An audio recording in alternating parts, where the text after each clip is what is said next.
Good morning, ladies and gentlemen. Nice to have you here in the TInnGO Second Multistakeholders Forum after 1 year from the first one. Today you will hear from us from TInnGO project and also the stakeholders outside the TInnGO project, how the things have evolved, what have been achieved, and how we see the way forward. Good morning and welcome to our second multi-stakeholder forum. If any of you are unfamiliar with the project, if you could please jot down some of the links to our resources, or you could also get in contact with me and I can point you in the direction of our interesting results later on.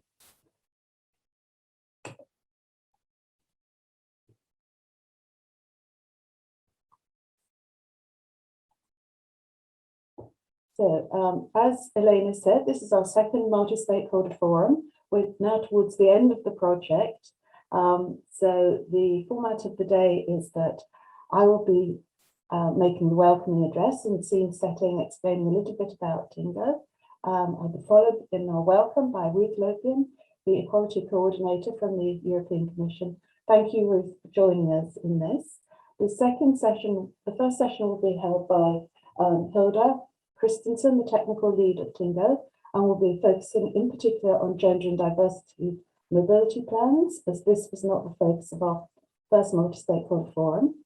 This will be followed by a panel discussion on how gender-smart mobility may be translated into policy and concrete actions in the EU and member states. And then at around just after midday UK time, Hilda will be making some closing statements. For those of you who are unfamiliar with TInnGO, we were one of two projects which started 3 years ago, along with Diamond, to create a paradigm shift in the lack of gender and diversity in the transport business ecosystem. In particular, we targeted usage, education, and employment.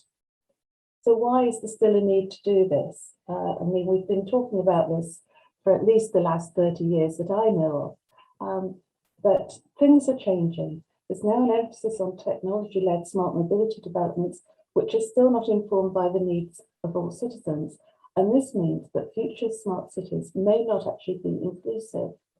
We're already finding that the way in which the e-bikes and sharing schemes are being promoted, it's to younger people. There's a lack of socio-demographic information being collected and being used to drive developments. Gender and diversity mainstreaming has been proven to be successful, to lead to increased profits, increased job satisfaction, but there's still not a lot of buy-in on this. There's been too slow progress in this to take hold in any way. So how can we kickstart this? It's been a failure to recognise the consequences of the wicked problem of gender transport poverty in Europe, which is very much a problem in terms of looking at equal chances and equal livelihoods for people. And so we need to integrate and build up evidence, strategies, tools, policies, and data for intersectional analysis. The TInnGO project was conceived around an observatory, and this is very much a hub and spoke model. The observatory forms the main part of our site, so it's a virtual observatory which includes a data repository in which every project can actually input their data and take data away in a safe and secure environment.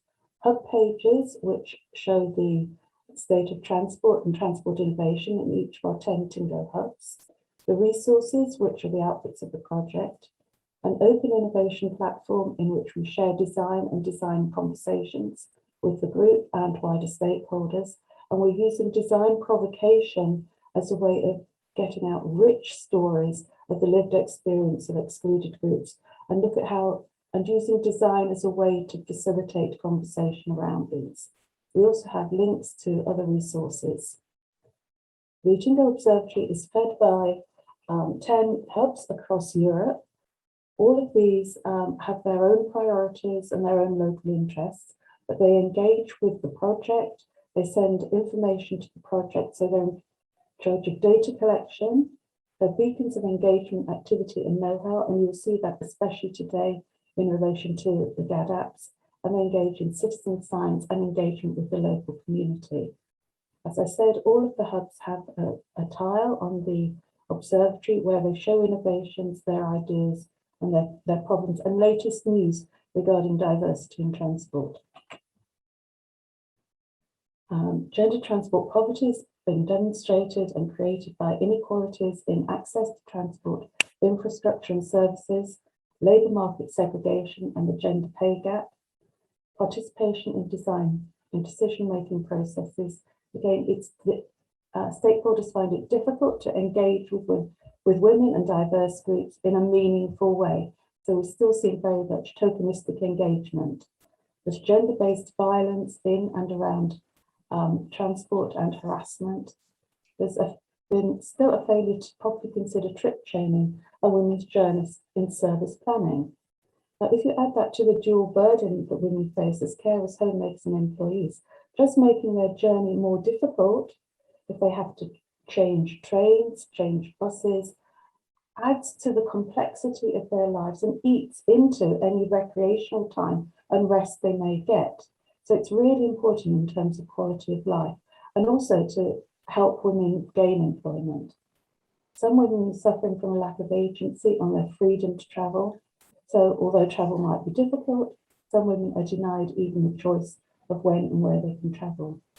And there's a systemic bias and oversight and lack of empathy in the collection of data, requirements and the meeting needs of all citizens. So what's TInnGO been doing in terms of methods to create a paradigm shift? We've been looking at the wider issues, so visual analysis. How is smart transport being depicted?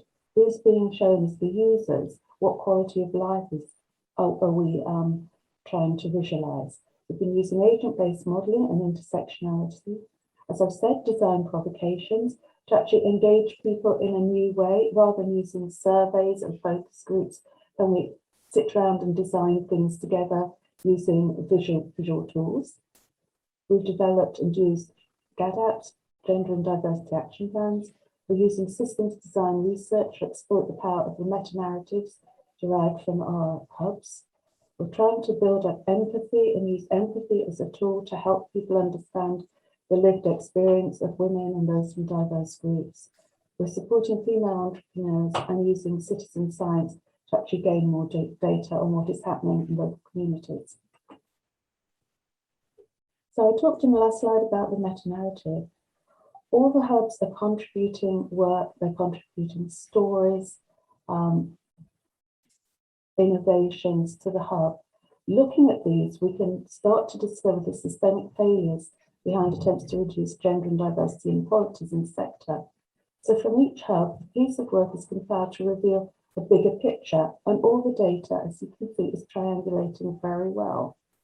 Analysis of employment and education in the transport sector reveals similar pictures of barriers to progression. The analysis of images shows existing stereotypes and representation of women in transport that reflect traditional mindsets. The data being collected still shows a lack of attention to socio-demographic variables. For example, the e-scooter trials and travel surveys still fail to capture socio-demographic data. And if they do, they might not actually use this in an intersectional analysis. So many of the dashboards we collect are just the same sort of thing without the breakdown in terms of age, gender, and ethnicity. Our surveys show that women's journeys are still not being catered for, and phenomenological data shows mobility crises for some vulnerable groups. For example, migrant women whose needs really are not taken into account, and those from the LGBTQI+ communities who may still feel afraid to travel on transport. This is an example of the way in which I'm using the hexagon spindle model of ergonomics to actually map out these meta-narratives.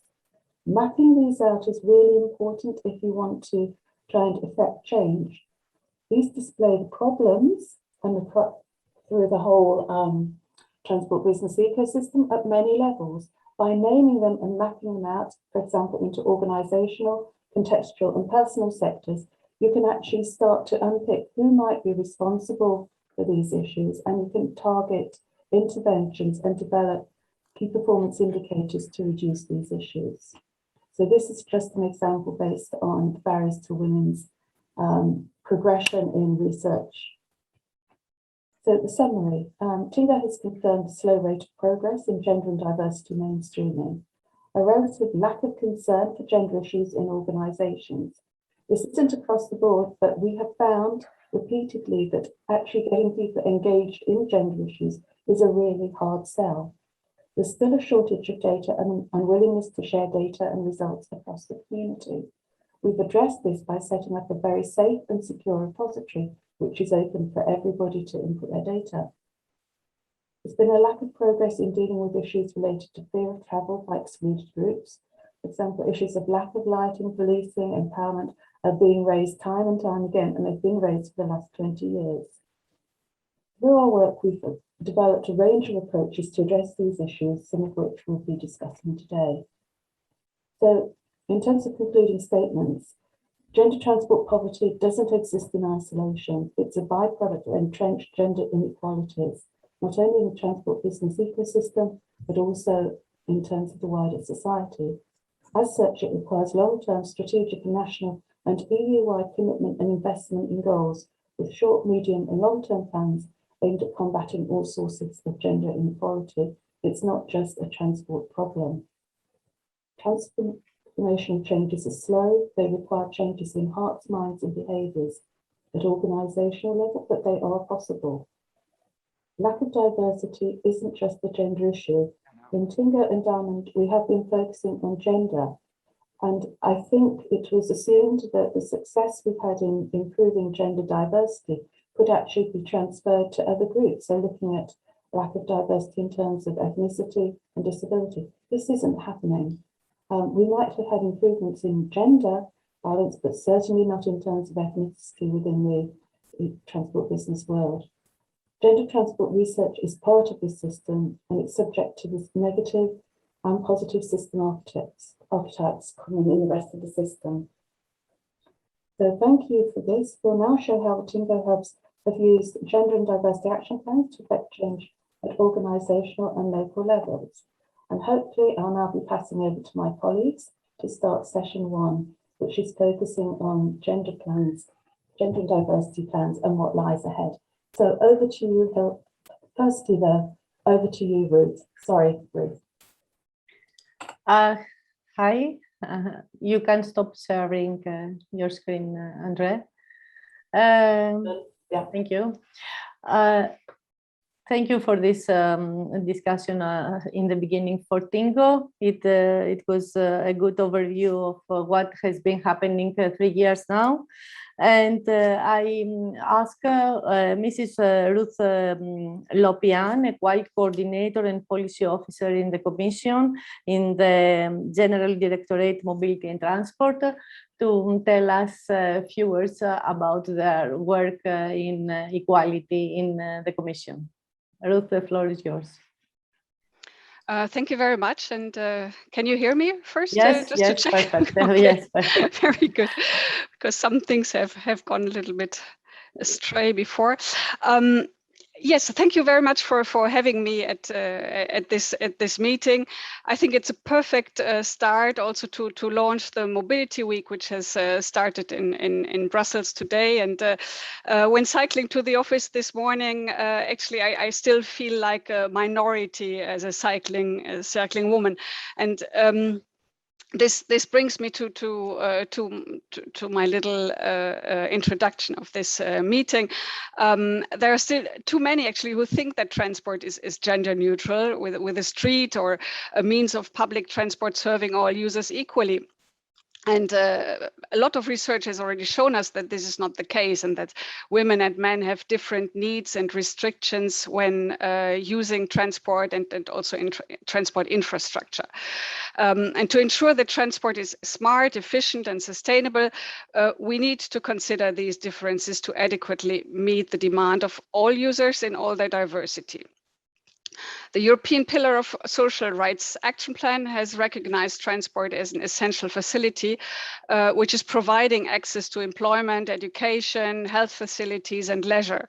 And it goes without saying, of course, that women need equitable access to transport, also to be able to access work. However, transport is currently often not serving women well, notably in view of their specific travel characteristics and particular needs that Andre has already mentioned in terms of time of travel, trip purpose, route or trip chain and travel distance. And this also influences, of course, the mode of transport they choose and the number of trips they make. The COVID-19 crisis has not only shown, but cemented the fact that women still shoulder the larger share of unpaid care work. And this has also been proven by the research work of the International Transport Forum and the EIGE, the European Institute of Gender Equality. The Commission is, of course, also fully aware of the need to take further steps to ensure gender equality and gender mainstreaming in all its policy areas, not only limited to transport. And this is what our President, Ursula von der Leyen, who has put equality and in particular gender equality on top of her political agenda, has emphasized only yesterday again in her State of the Union speech in Strasbourg. Initiatives to implement the gender equality strategy, which was adopted in 2020, are in full swing. And to mention but a few, there is the proposal on pay transparency, which is currently under negotiation, the work with member states to implement the work-life balance directive, and a proposal to fight violence against women is planned for December of this year. The smart and sustainable mobility strategy that the Commission adopted last December also reflects this by committing to applying equality mainstreaming to all policy, to all transport policy and other initiatives. And a recent example on how this is put in practice is our work on the Trans-European Networks revision, and also the new urban mobility framework, which will include a chapter on inclusiveness. And to help our colleagues, especially in DG Move, to apply equality mainstreaming in their daily work, we have just adopted an equality mainstreaming work plan, which shows in a more practical manner how to do that in daily work. In addition, the drive for change does not always have to come from the top or through regulatory intervention. As you all know, the Commission has already launched a number of practical hands-on initiatives to increase notably the number of women in transport jobs. Our most prominent action in that respect is the Women in Transport Platform for Change, which is an online platform that brings together different transport actors, companies, professionals, academics, and member states, and allows them to exchange good practices and information on specific actions to notably improve the share of female employees in transport professions. This is because we think that having more women in transport jobs, especially also in management positions, is expected to have a positive effect on integrating women to integrating women's needs in transport. And in view of an aging workforce which lacks diversity, transport companies can actually no longer afford disregarding half of the talent pool. To help this, we have also launched a number of studies. One study on rostering and staff scheduling will identify good practices to ensure better work-life balance for transport workers. And this will, in the end, of course, benefit all workers, not only women. Another study is analyzing the social impacts of the transition to digitalization and automation, and it will provide recommendations on how the workforce can benefit from this digitalization and automation. And in order to fight gender stereotypes already at an early age and to show career perspectives in transport, we are also currently finalizing educational school toolkits for primary and secondary school teachers. And looking at the user side, we have also launched a new study which will analyze the needs of all categories of transport users in all their diversity to make transport more reliable, accessible, and affordable. And for all this, we need, of course, the support of reliable data in order to further identify the needs of different transport users and workers, and to assess the impact of policy decisions and to address inequalities in accessing transport. As Andrea has mentioned, relevant data on women and girls in transport is still scarce. And as a result, the transport offer remains incomplete and inefficient. And a number of misconceptions are still persisting. Therefore, the need to collect relevant and representative data on gendered behavior in transport, but also to use such data in transport and infrastructure planning has now been overwhelmingly recognized. The call for data has only recently been emphasized by the European Economic and Social Committee, which is preparing an opinion on including a gender perspective in the European Green Deal. And also the European Parliament's FEM committee, the Committee on Women's Rights and Gender Equality, has highlighted the need for high quality tools for data collection and analysis in its opinion on the sustainable and smart mobility strategy. Concluding, I would like to emphasize that while women have as much a right to transport as men, there is still unconscious and conscious bias, and therefore transport decisions and also investments are still skewed more to things that are more important to men. And this will continue until we have a stronger evidence base. The data is missing not only in transport, but also in many other sectors. And the COVID-19 pandemic has highlighted existing shortcomings and underlined how little we actually know about women's travel behavior. To fill the data gap, a number of initiatives are ongoing, of which TInnGO's approach towards gender smart mobility is one.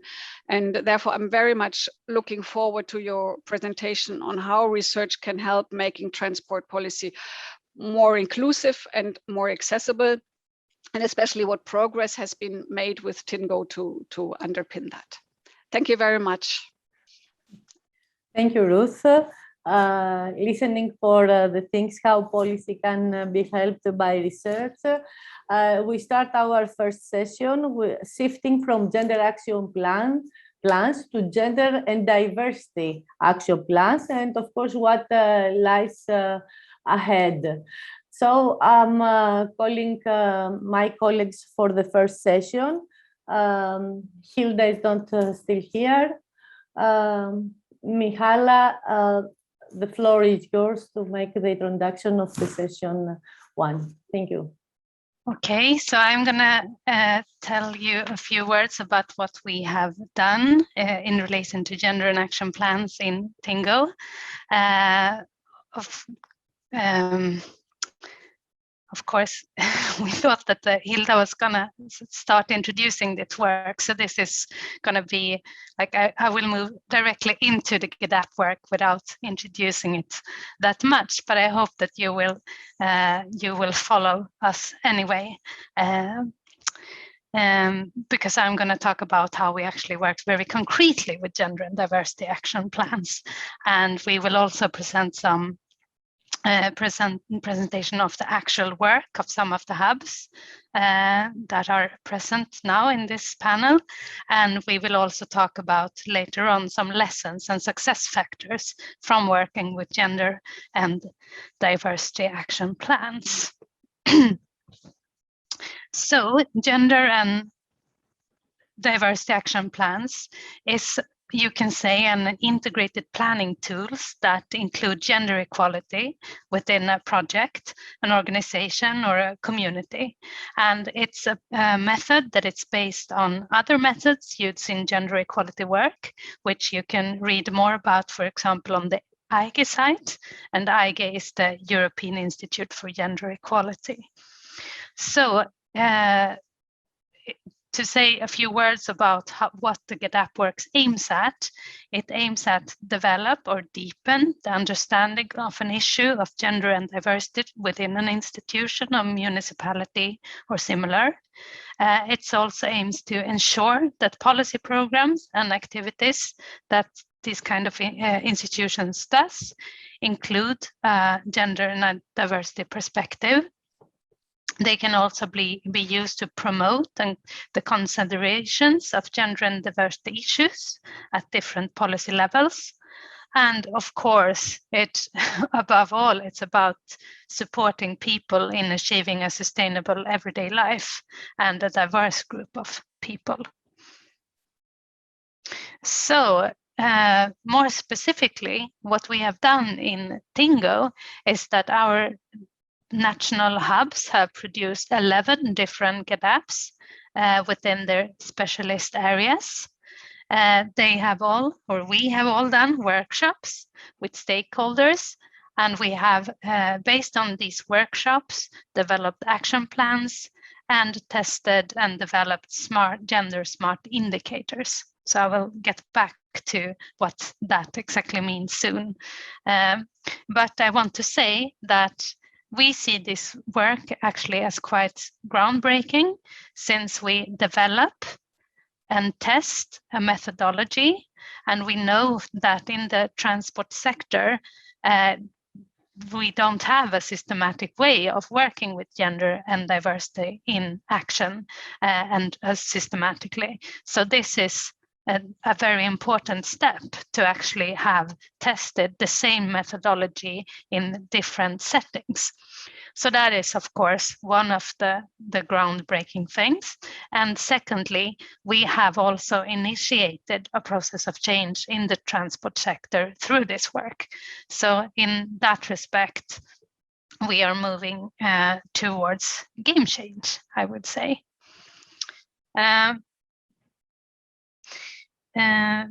You can say that, just to get into more details about what the GADAP work actually means, as I say, you develop action plans, and it is a stepwise approach where you work step by step to produce an action plan. You start off with defining the vision with your work and define the overachieving goals. Then you define measures to reach those goals and that vision. You set up time-bound targets. You do activities, set up activities and responsibilities. You see what means you have for implementation. You prioritize which activities you want to work with, and you allocate resources. And as a final step, you follow up what you have done and revise your work. This is the overall approach, and we need, of course, to hear more about what the hubs actually have done in order to understand how we worked with this. Here you see some of the guidelines that the hubs have used. We have done the guidelines that the hub have used to start their GADAP work. We emphasize that the work needs to be clearly defined. And of course, the important that the GADAP actually emphasizes both gender and diversity. So it's not only gender, but it's gender and diversity. That is also specific for the GADAP methodology. And then we have asked the hubs to define their topics in relation to the gender smart mobility indicators. The gender smart mobility indicators are 5 indicators that we have in the theoretical work within TInnGO, define them as important to actually talk about what we want to achieve when we work with gender and diversity within transport. So what we want to do is to make sure that the transport sector within specific areas is affordable for everyone, effective for everyone, attractive for everyone, sustainable for everyone, and also inclusive. And for everyone, we talk about diverse group of citizens. But in practice, we have asked all the hubs to see, okay, if you work with, for example, bike sharing that I have done, how can bike sharing be developed so that it is affordable, so it is effective, and so on. And these gender smart indicators must, of course, relate to GADAP in focus, as in the example of bike sharing. And just to say something about what we actually have done, we have 11 good examples of GADAPs, and I'm just going to mention very briefly the areas that we have been working with. In Romania, they have worked with to promote and implement gender equality in transport employment. In Spain, they have worked with the GetApp for equal opportunities and internal promotion and accessibility to different positions in the railway sector. In Lithuania, which we're going to hear more about soon, they have worked to attract more women to choose transport-related studies. In Denmark, we have worked with bike courses for ethnic minorities in order to ensure that biking courses include and benefit everyone in the target group. In Greece, we have worked with supporting gender mainstreaming in the area of policy making, planning, and design in local and regional public transport. In Germany, and Kathleen is here to tell us more about this work in detail, but in Germany they have worked to promote and strengthen gender and diversity sensitive participation in public transport planning processes. And Italy, we have worked with shared mobility services in relation to sustainable urban mobility plans. In France, and here Luc will tell us more in detail about the French work. We have worked with women's safety in transportation, including micromobility solutions. In Sweden, I have worked with bike sharing to explore how stakeholders can use bike sharing as a way to improve gender and diversity. And finally, in Portugal, they have worked with mobility services in order to reach an accessibility and socially inclusive transport system in Lisbon. So if we look at all this work, we see that we have touched on very different areas within the transport sector. We have worked with public transport, we have worked with education, we have worked with micromobility, we have worked with safety issues, and so on.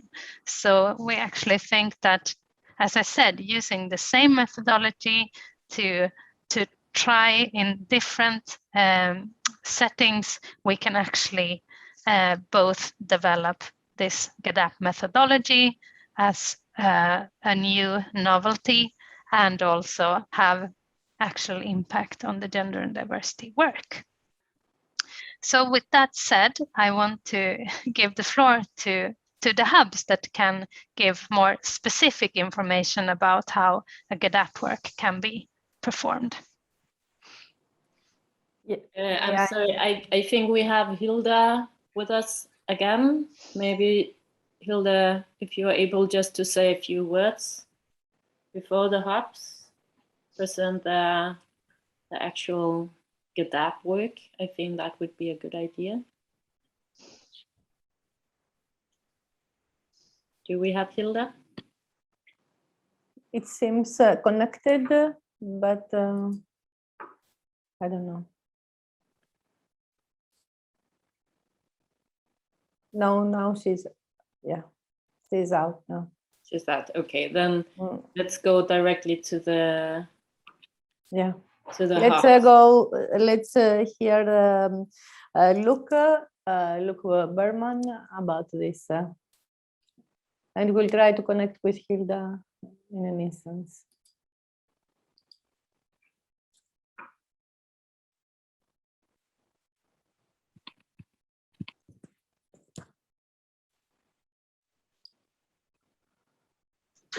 Yes, good morning, everyone. Can you hear me well? Yes. Yes, thank you. Thank you for the introduction, Malin. I'm Luc Berman. I work at LGI Sustainable Innovation in Paris, and we are working for the French hub of TInnGO. Welcome to my kitchen.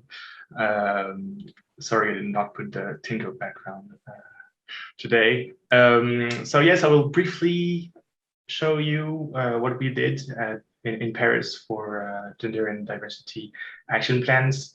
Our focus, as Malin said, was shared mobility solutions and reducing the gender gap in this mobility. we approached several actors, several stakeholders on this issue.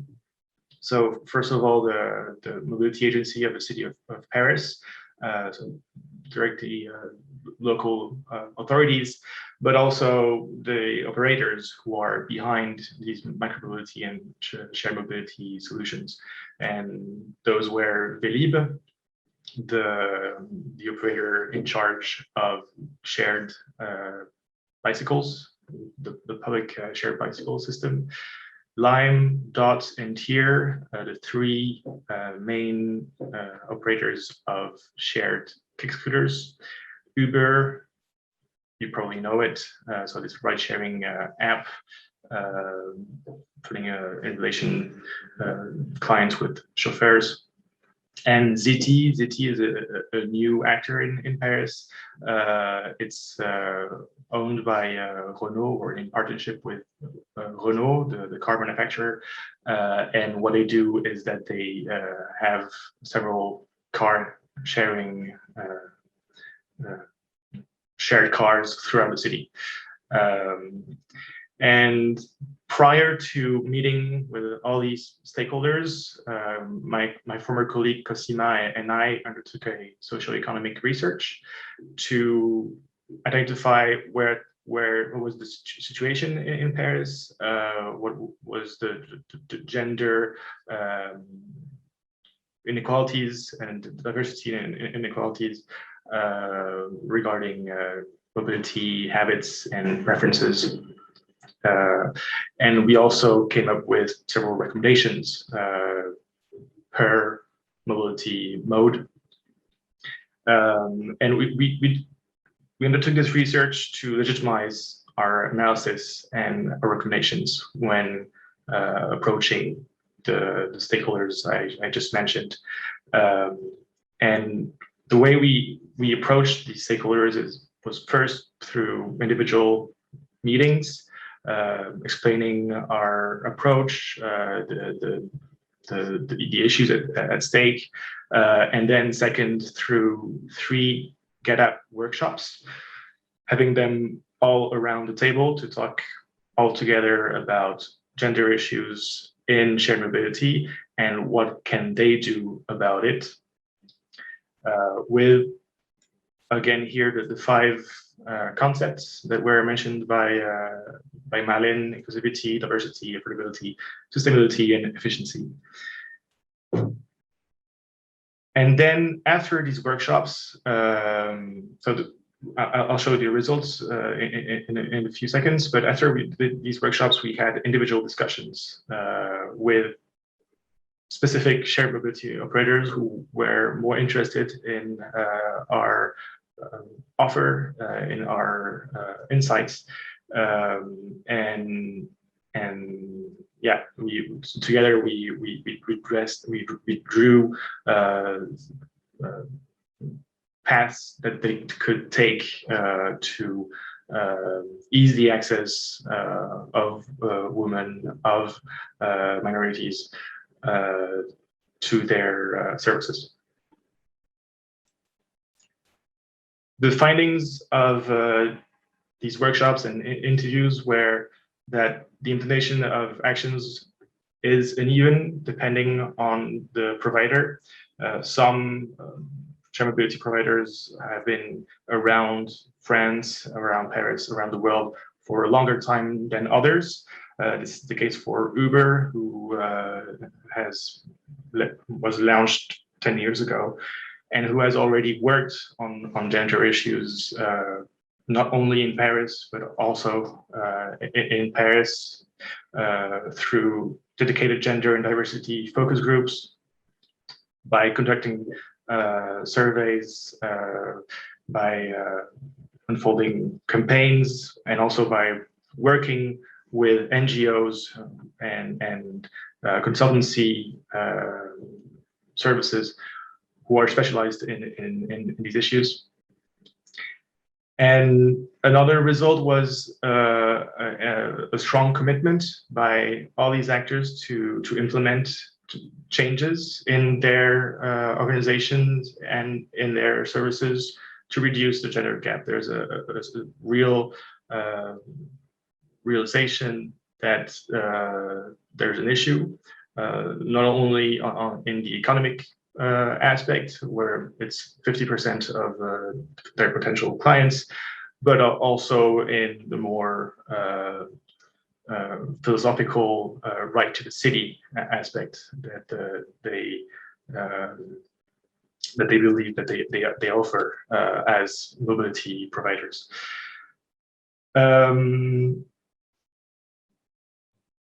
Together with these stakeholders, we addressed,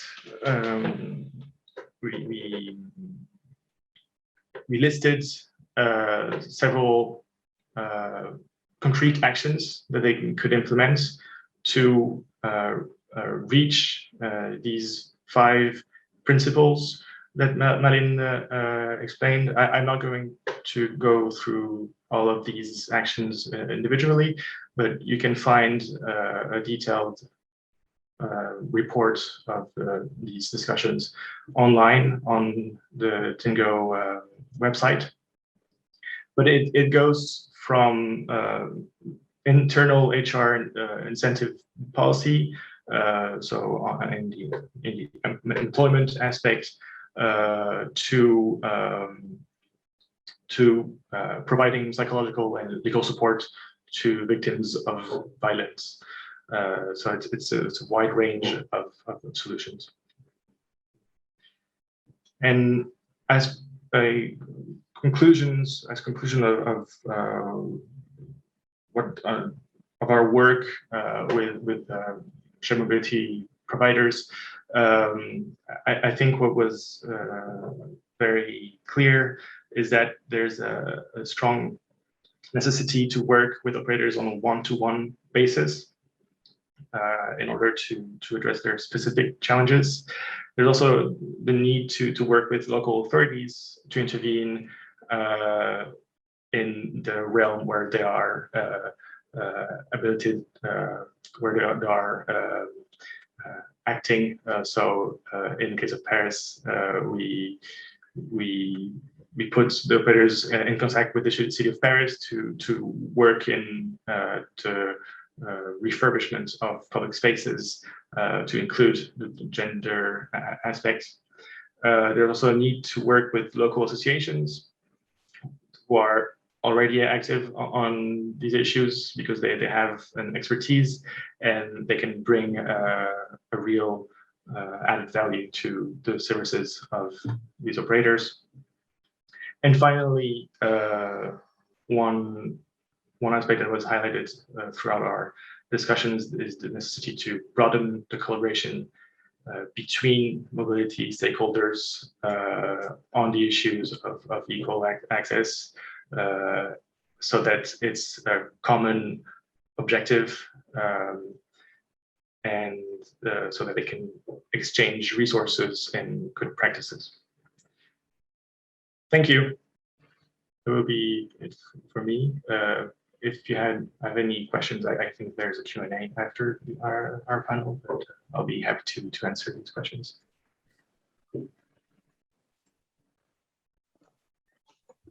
Yes, hello. Yes, we are listening to you. Do you hear me? Yes, perfectly. Wonderful. I apologize for all the mess as said. Well, yeah. Well, one problem doesn't come alone. But welcome to all of you, and thank you for all the appreciations of the TInnGO project.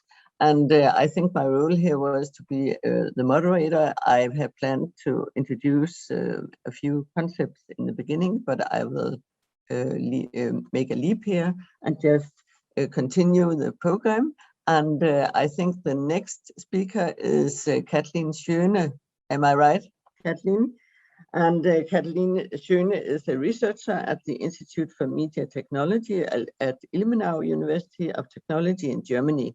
And since 2008, her research focus has been on the user-centered development and design of services and users' interfaces. And in terms of the TInnGO project, Kathleen has been managing the hub work. So we look forward to hear both about the hub work in Germany and perhaps also the broader considerations. Please go ahead. Thank you, Hilda, for the introduction. I'm just going to start to share my screen. Just let me know if you see something, if everything is working fine. Now it should also be presentation mode. Yes. Excellent. Okay, perfect. This one. Okay, then also a warm welcome from my side. So,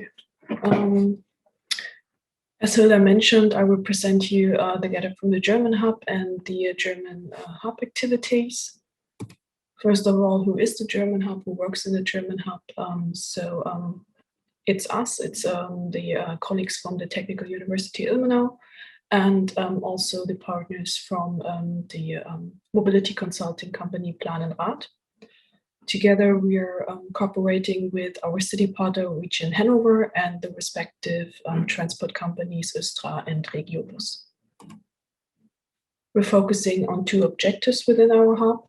The first one is gender diversity sensitive participation culture as a key part of the mobility planning process. Therefore, it's important that stakeholders need to know how to develop new services, systems, and infrastructure in a gender appropriate manner to ensure the attractiveness of public transport. And it's also needs to be considered the needs of the different user groups like young and elderly women, people with disabilities, people with migration background. And in this way, we can provide equal opportunities and access to public transport or gender-sensitive mobility information and participation.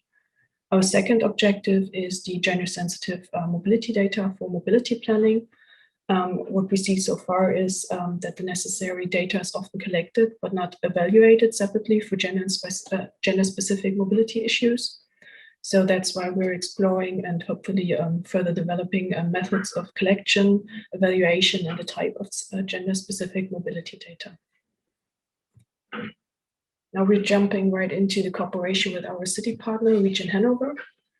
As you can see here, they started a new bus line, I think in the end of 2019. This bus line is operated by Regiobus and Östra, and the bus line connects the city of Hanover with the surrounding communities. This bus line is called Sprintar, and it's focusing on environmentally friendly and accessible vehicles, high service quality, and it offers free wireless LAN, USB charging connections, and digital passenger information. So we have the luck or the very good support from Hanover and can use this bus line as an active example to test. And so in several workshops and meetings, we try to figure out what will be our goals in the scope of our GetUp. And therefore, we defined 3 goals. The first one is to increase the awareness and sharpen the profile of this bus line. And of course, improve and develop the Sprintar services and the offers through user participation, because that's our focus in the hub. And true to the motto of the region, our bus is our region, Sprintar is intended to contribute to the growing sense of togetherness, of the community feeling of the people along the Sprintar lines. So with these 3 goals, we're trying to address the already mentioned indicators, smart indicators, but I will talk about that later. Just to give you an insight, what we're planning, what we're doing, we're designing an OpenStreetMap-based participation tool that can be used by the passengers via their own smart devices, just like smartphones or tablets. And it works that way that if you're on as a passenger at the bus station, you just can use your smartphone, scan a QR code that is provided at every bus station. Then you will be located on a map, as you can see here on the right side. And it shows you some special things that are around this bus station that are cultural, good for the region, or maybe also just something to shop or whatever is significant for the region. Then it provides you with a selection of challenges that you can choose one, or if you want to repeat this question, also 2. Then you get to show some questions related to this challenge, and you can rate the bus stops, the vehicles, and other aspects of the trip.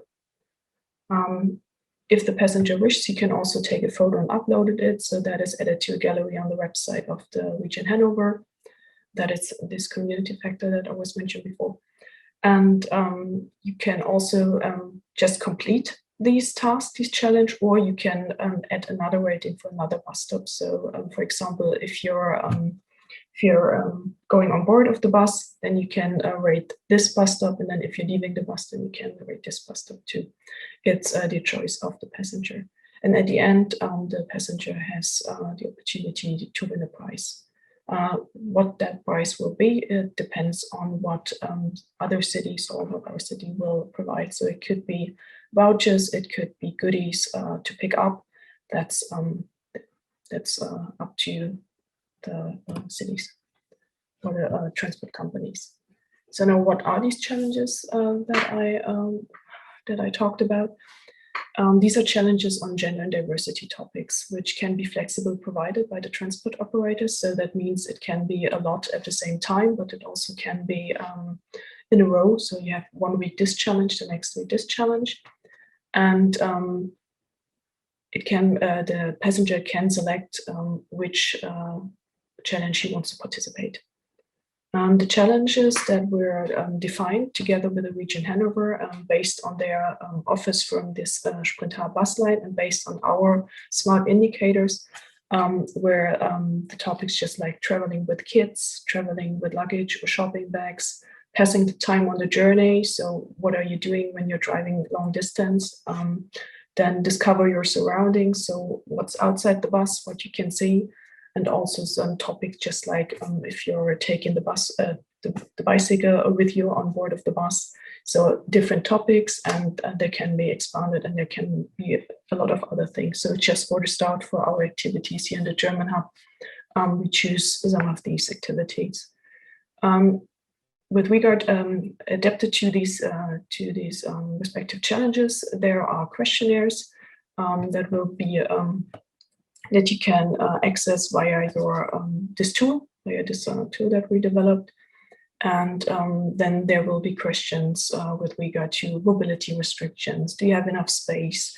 Do you have a good overview? Can you access easy, especially when you're on your way with a luggage or with a pram or with a lot of kids or whatever? If it's, do you feel safe?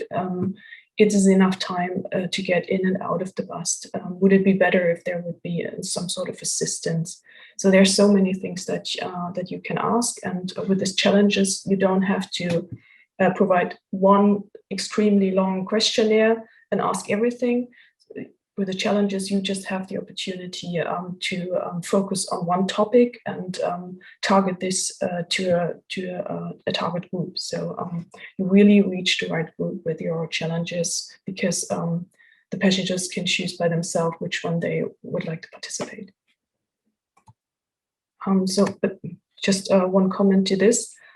Because of COVID, of course, we also were slowed down with it because we couldn't encourage the passengers to participate in these challenges and say, yeah, go out there and use buses and public transport.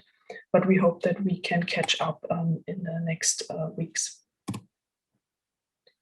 Just a short mention of our other hub activities. So we're also focusing on gender and diversity sensitive design of social media appearance of public transport companies. Therefore, we did at the beginning of last year an analysis of 6 German and 10 international public transport companies on Facebook, on Twitter, and so on. And we analyzed how or if they even use UI-related gender and diversity sensitive social media elements that are important when you're using text, when you're using images. So are they understandable for everyone? Can everyone follow them? Then also if they use content-related gender and diversity sensitive elements, so that means are they using gender sensitive language or easy language even, or if they're using a photo, is it good with contrast, and so on and so on. And participation-related gender and diversity sensitive social media elements, that means are they trying to push forward a sort of exchange with the users? So are they commenting comments of them, or are they allowing to vote on certain topics? So the result was a bit disappointing, to be honest, because we just find out that the most of the transport companies use social media in a form of ticker function. So just saying, okay, today this tram is not driving or whatever, but not really for subsequent information and also not for an exchange. So this potential of network, it's hardly used there. And they're also not adapted to the needs of people with disabilities or migration backgrounds. So they're not providing easy language or even multiple language. Sometimes you can just choose this on Facebook, but sometimes you have to provide it. And yeah, so it was yeah, a bit disappointing. And we also publish these information. So you see here on the left that a paper that you can access. So if you're interested in these results, feel free to look at it, to look it up in online. But we also started this year to do a second analysis with only German companies, and we widened this whole focus also to recruitment and also to LinkedIn and Xing and so on, to find out a bit more if there's other opportunities to address it, and also over a period of time from 1.5 years to see if there have been changes due to COVID. So if they're more engaging via social media or if they don't. We keep you updated with this. So at the latest, at the end of the project, we will have a report on that. And so to summarize it, as Luke did before too, we try to match our activities with the smart gender smart mobility indicators. So that means that we looked in what way or to what extent are our solutions affordable. So with regard to the OpenStreetMap based tool, but also to social media, it's quite easy to tell because it can be used with technologies and devices that most people have and use, e.g. the smartphones. It's free of charge for passengers and it's minimal cost for providers, for staff and maintenance. So even the OpenStreetMap tool, if it's once installed, then it's easy to maintain. So it's just the initial cost, but then not much cost afterwards. The solutions are attractive in a way that social media is attractive in itself as a communication, but also as an exchange. It has a playful character that's related to our challenges. So you can win prizes, but you also can choose certain topics and can exchange photos of your activities during this challenges. So that's a bit playful and hopefully attractive for the users. It makes the passenger's voice heard. And on provider side, you have this marketing effect. You go outside, you really address the users and invite them to cooperate with you. Effective in that way that you gain the insight into specific user needs, thanks to these flexible, customizable queries based on the gender diversity aspects, these challenges that you define. It's a quite simple and direct connection with the passengers, just a link to a questionnaire, but also via social media. So it's just easy to use for both sides. And with regard to social media, the most of the users have these prior experience with it. So it's also faster to implement and it's also easier to accept. Inclusive, here we have to be honest, the OpenStreetMap tool might not be as inclusive for everyone, because some of the passengers don't have their own devices, or maybe it's also hard to use it for them. So we're trying to provide alternatives for this with our open innovation platform. There we provided some ideas, some design ideas of devices that are installed in bus stops or maybe also in vehicles. So please feel free to have a look at these design ideas and comment on them on the Open Innovation Platform from TInnGO, just follow our website. And here regarding social media, it's inclusive if you're providing easy language and everything, if you're trying to have in mind all our elements that we have been analyzing in our paper. And it will raise, of course, the awareness for these issues on both sides. And sustainable, it's pretty easy to implement. It's programmed, the street map, so it's good to use. And if you combine it just like us with WordPress, it's also easy for the providers to maintain it and to regularly provide updated questionnaires. Yeah, and for the user side, there are no costs, so that will increase the acceptance, of course. Yeah, I hope I could give you a good insight in our activities and how it matches with the smart indicators and with our goal of the TInnGO project to push forward gender and diversity sensitive smart mobility. And if you have any questions afterwards or just want to talk to us, then please contact us under these emails, and you can also put your questions in the chat and then we'll have a look at it later on. Thanks a lot, Kathleen. And I think we are a bit lagging a bit behind time. So I think we'll proceed right away to Egil. I can't pronounce your second name, but Egil. And you are a researcher at the Smart Continent Consultancy in Vilnius. And Vilnius is very close to Eige, which we will talk about later on. So, please keep your questions till the end. You will have the opportunity to ask questions there. So please go ahead, Egil. Thank you, Hilda. Thank you, dear colleagues. I hope you can see my presentation and hear my voice. Yeah. Yes, yes. Great, thank you.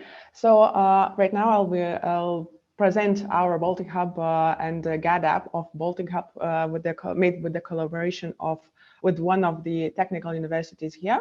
So the topics we are working with is obviously education, but we have touched the employment subject as well. Further on, I will explain why and how. So basically, I will start my presentation with the content.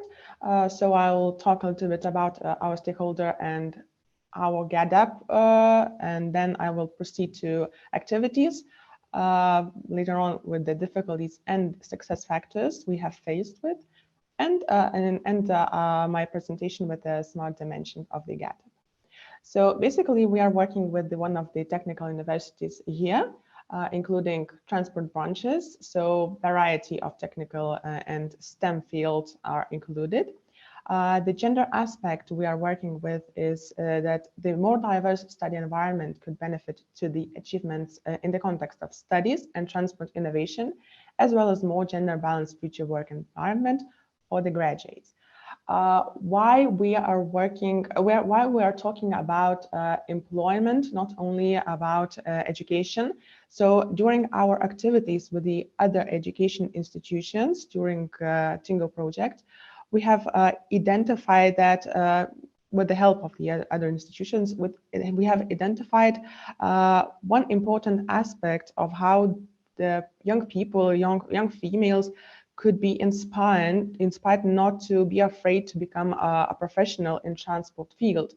So namely the professionals, the positive examples of females being as representatives of transport field, of education in transport field, is seen as the best example, best motivation for young people to join the various fields, for example, STEM fields, transport fields, smart mobility fields. So basically, why we are speaking of that? We are working with the university with an aim, with the goal of the GAD app to attract more women to choose transport-related studies, as well as to encourage gender and other diversity in staff, namely lecturers. Basically, lecturers as being as the best example, one of the best examples for the young students in the school to believe in their power to be a part of the employees of the transport sectors, maybe leaders, and so on. The activities where we were taking with the stakeholder of namely technical university, we have discussed various topics. The attraction of female students, which is the primary goal of our GAD app, with the help of the attraction of female staff. The framework of the policy of the new government, we have a policy change here in Lithuania with a new agenda, which can be influenced, which can be seen as an influence to change the gender aspect in other fields as well. And of course, COVID-19 impact. The COVID-19 impact is very strict and strong here, as education, science sector was touched very strongly by it. Many institutions were closed. They were working at distance, had online activities, and so on. Specific topics that were performed, for example, data of university female students gathered. Well, this is the measurement of the progress in the long run. For us and the university as well, which will be adapting the gender aspect and our GADAP. Moreover, gender policies of university discussed where they're previously present or not, what could be done, etc. Discussions performed on what communication, what symbols and people, employees, examples could be presented with school students and would bring more gender balance in future university. The possible impact of the COVID-19 to the activities and goals of the GADAP and how to solve it. Maybe there are new activities, new solutions we can use to solve this present problem. And the terms of short and long of the GADAP and its goal were reconfirmed. Moreover, we have faced several difficulties and, of course, success factors during our work. So the difficulties, usually the most difficulties were connected to the pandemic, which was communication with the stakeholders. Significant part of the GADAP of the stakeholder where should be meetings, career fairs, school campaigns, which were unfortunately limited due to COVID. And this was quite sad, as most of the activities could be done via these activities. I mean, the GADAP topics were quite closely related to these activities that were basically suspended during the COVID. Social institutional difficulties were also seen. I mean, this passiveness of stakeholder, the relevant topic, at least initial passiveness, and lack of the budget. The budget question could be solved during the pandemic because it's not so necessary to invest in the physical activities as visiting various schools, various fairs, etc. However, the passiveness of the stakeholders was the challenge for us to seen as the strongest one. However, during the best examples and best practices and analysis of other examples of other cases, we have seen this one as a positive impact in our stakeholders' mind. The solutions, positive communication with the stakeholder. We were optimistic about our goals. The willingness of stakeholders to share the experience. It means the stakeholder was open to give its opinion, view of point, various data relating to the GADAP. The understanding that the changes are an outcome of a strategic and a long-term dedication. It means that in order to reach certain goals, long-term determination should be present. Certain activities and goals of the GADAP do not need great investments. As I mentioned, several solutions are possible, and the full implementation of the GADAP is possible even after the pandemic and is suitable to be used in the long run. I mean, the GADAP could be changed according to the context and used in the long run as a long-run strategy for long-term results. Few dimensions, smart dimensions of the GADAP were identified. There we have seen them more, but we have emphasized the strongest, the most serious one. It means the attractive, successful attraction of female students to the educational field of STEM, effective, successful retention of female students in STEM by providing an education that meets their expectations. The effective aspect has one more point, is that successful preparation of the future human capital for a better gender balance in the transport sector, and inclusive, the improvement of the STEM studies and transport-related education field as a gender and diversity inclusive environment. So I hope I have not used a lot of time for my presentation, and thank you for your attention.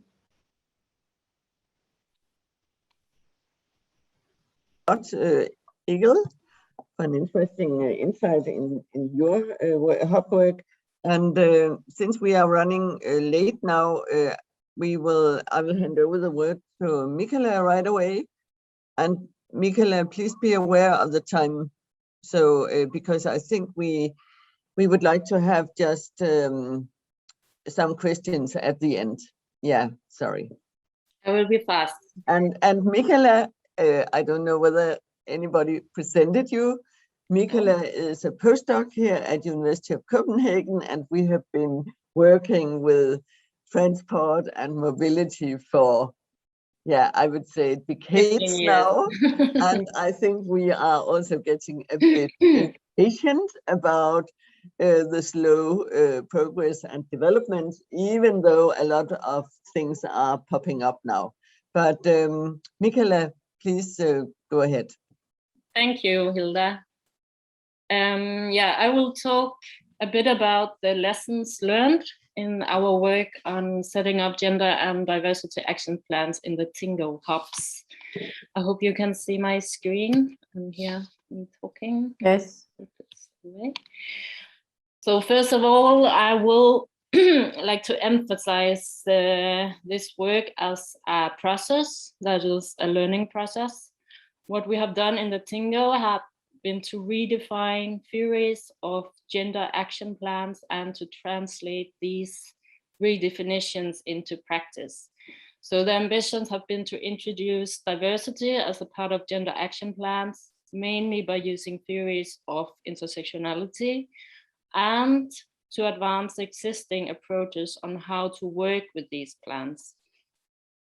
And this need to advance the approaches is simply due to a very weak implementation of gender action plans in European countries. There already exist plenty of guidelines on how to conduct these action plans, but they most often present a very general or generic work process and appear often to be lost somewhere in translation. Therefore, we had a very strong focus on the process of redefining theory and practice in an ongoing dialogue with the stakeholders that have been involved. And this is in itself a lesson that gender action plans and gender and diversity action plans are too difficult to set up from some very overall guidelines, but need ongoing locally and context-based work.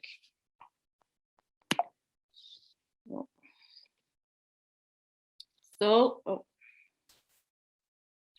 we have worked on setting up GADAPs in 11 contexts, which of course contain a lot of differences, both in terms of countries and in terms of stakeholders, and as such present a lot of different challenges, which are also difficult to grasp as one whole, but which also provide us with a lot of lessons learned. And also it should be mentioned, as several of the hubs already did, that the COVID-19 crisis has set up another challenge, as we have prioritized to work very closely with stakeholders. And as you all know, the transport sector has been seriously influenced by Corona restrictions, which also meant that actions have to be redefined or that stakeholders have their focus elsewhere. Yet, seeing this as a learning process, time of crisis might also offer new insights to the field and should be part of the lessons learned rather than ignored. So in the light of seeing the gender and diversity action plans as a process, we listed some of the lessons learned in defining and implementing these GADAPs in the 11 countries. I will just take you through them. Resistance among stakeholders to work with gender and diversity, meaning not all stakeholders see the relevance to this of their work or their field of work or agree in equality targets. Lack of knowledge and competences among stakeholders. Little commitment among local partners to concrete actions. Also difficult to define one strategy for all, especially when working with different mobility operators, which is also intensified if the stakeholders are competitors on the market. Confusion over terms. We see sometimes that gender tends to be translated into women. And then 2 general problem definitions that make it hard to achieve an actual binding plan. Oh. Yeah, and then little ownership of actions lead to problems for succeeding in the work. And then there's a tendency to work from a belief in gender blindness or gender neutrality, often spelled out as we plan for all. And these problems or challenges has been helpful in seeing what we miss and how we meet these obstacles in order to succeed in the actual game change of the transport sector. We derive several, like, looking forward conclusions, saying again that this is a process. Game change cannot be reached in 1 month or even 3 years. We need knowledge. Stakeholders must have or produce high quality, available and context sensitive information about the local status of gender and diversity. That can take different forms, such as statistics on gender, age, income, or data on experiences and attitudes. And it can also be user portraits or inputs from interviews with staffs. Then we recommend a bottom-up approach, as the actions have to be defined in the problems, visions, and goals of this specific organization. It's better to do small steps than to set up a broad goal of, for example, equality for all, which is very difficult to carry out as an action plan or in an action plan. And also we want to address that this one-fits-all approach is difficult, as we clearly have to identify the aims of the gender and diversity action plans, and that focus need to be defined and narrowed down in relation to the local context. Don't do gender budgeting, for example, if it doesn't lead you towards the goal. And another crucial experience is the need of expertise, which is very important for the success of the actions, to identify and maintain responsible persons and educate them within gender and diversity. It is important that somebody in the organization have experience in gender and diversity, because what we experience is that the GADAP work will die once the expert steps out. So it's very important that expertise is within the organization. And finally, what was also mentioned by Malin, while these lessons learned are crucial in the future work on an inclusive transport sector, I also want to highlight the more direct impact of the 11 GADAPs, which have been carried out in the TInnGO project, and which you have heard examples from 3 of them. And you will find more information at the TInnGO website and the observatory. And now I will stop and leave the floor to Hilda. again. Thanks a lot, Michaela, for this winding up of the broad scope of these various hub and GADAP plans. I already have collected a few questions. Do you hear me? Perfectly. Do you hear me? Perfectly. I don't know. Yes, Something happens. Yes. Something is happening with my screen. I think we are intoxicated or something here in Copenhagen today. But I have collected a few questions already from the audience, and they focus on the methodology of the GADAP and hub work, I think. And there's a question about, and also on the methodology of applying gender smart mobility as a key notion. Could it be made more efficient? Could the methodology be made more transparent? I think is the question. And another question is, what are your experiences, or could you consider also the prospects of cooperation, setting up partnerships with commercial users in the progress or in the future work of the GADAP and hubs?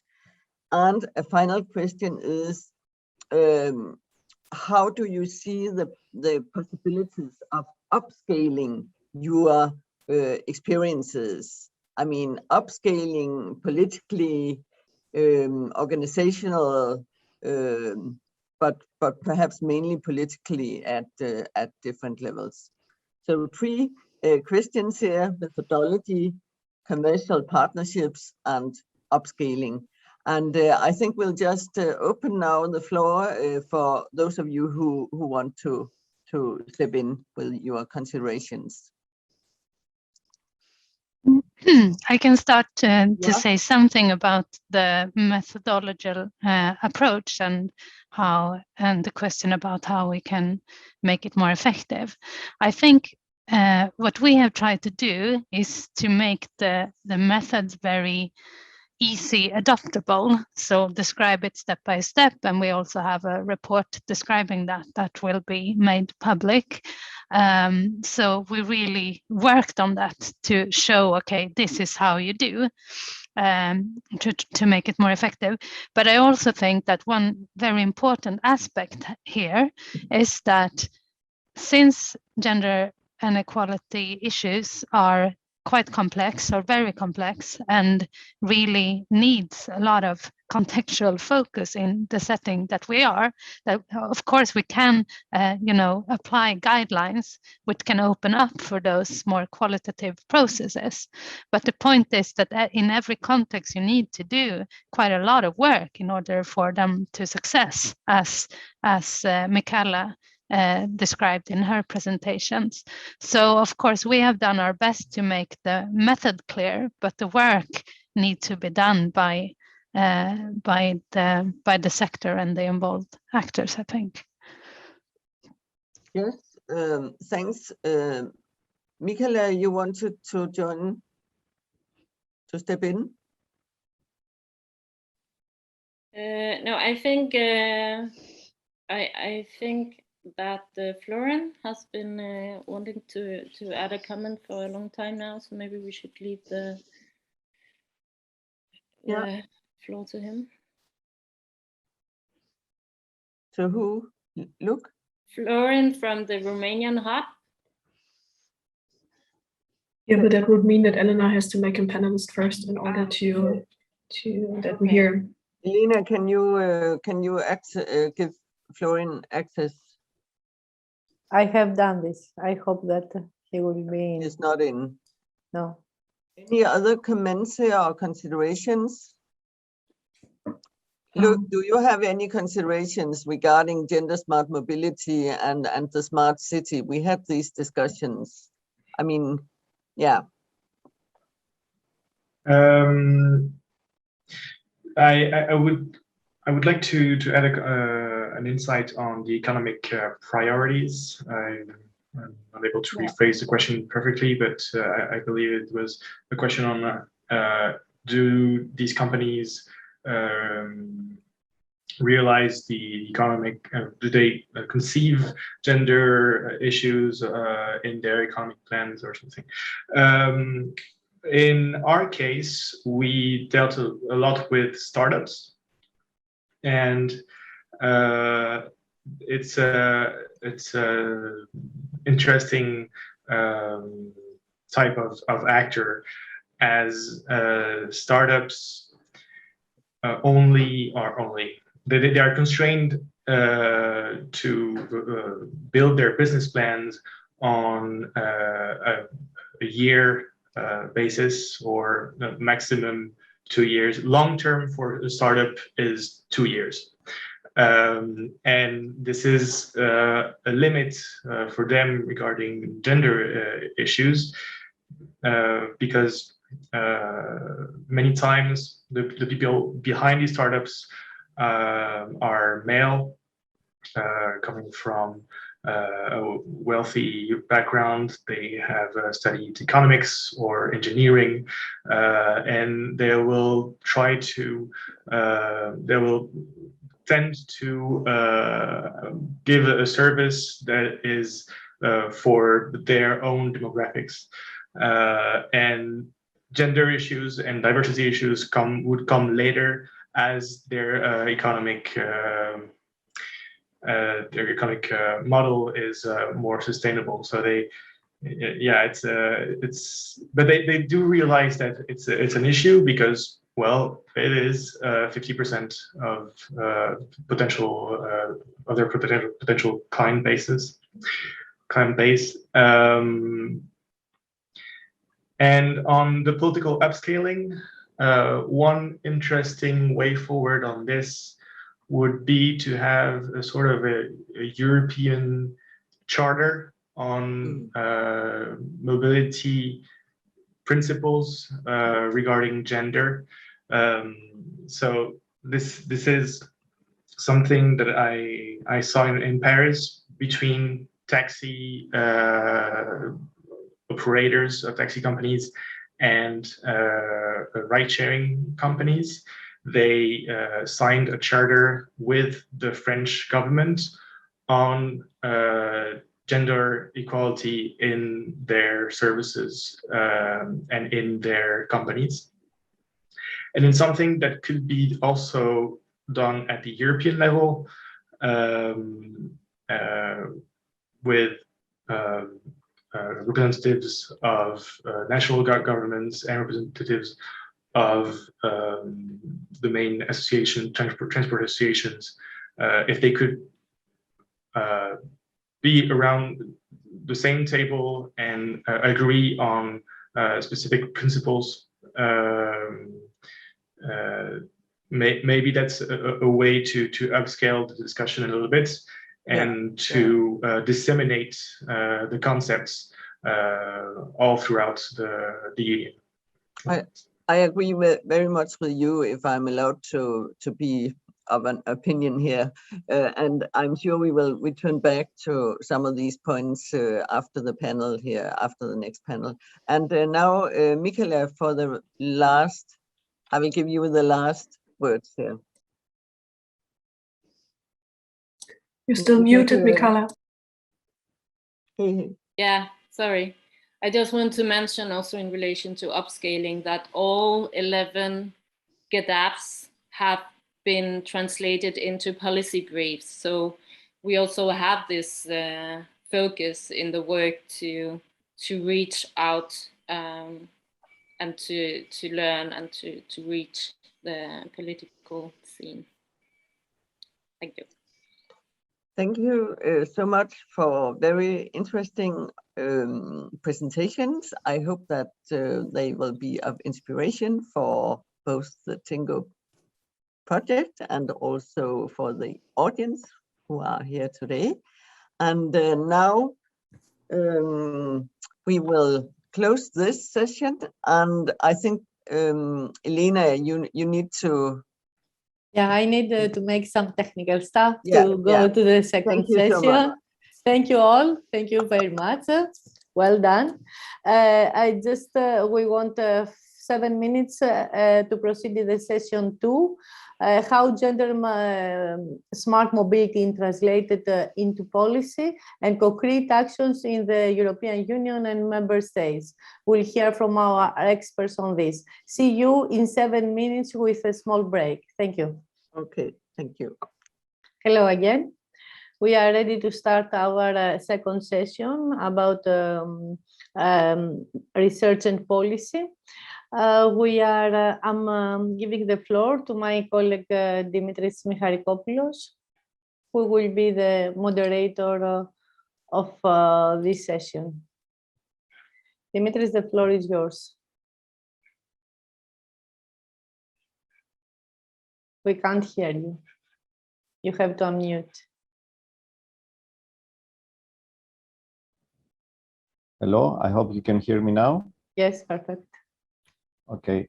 My name is Dimitris Micharikopoulos. I work for Signosis, which is also part of the TInnGO consortium, and I have the privilege to moderate the second session, which has the title, How Gender Smart Mobility is Translated into Policy and Concrete Actions in the EU and its member states.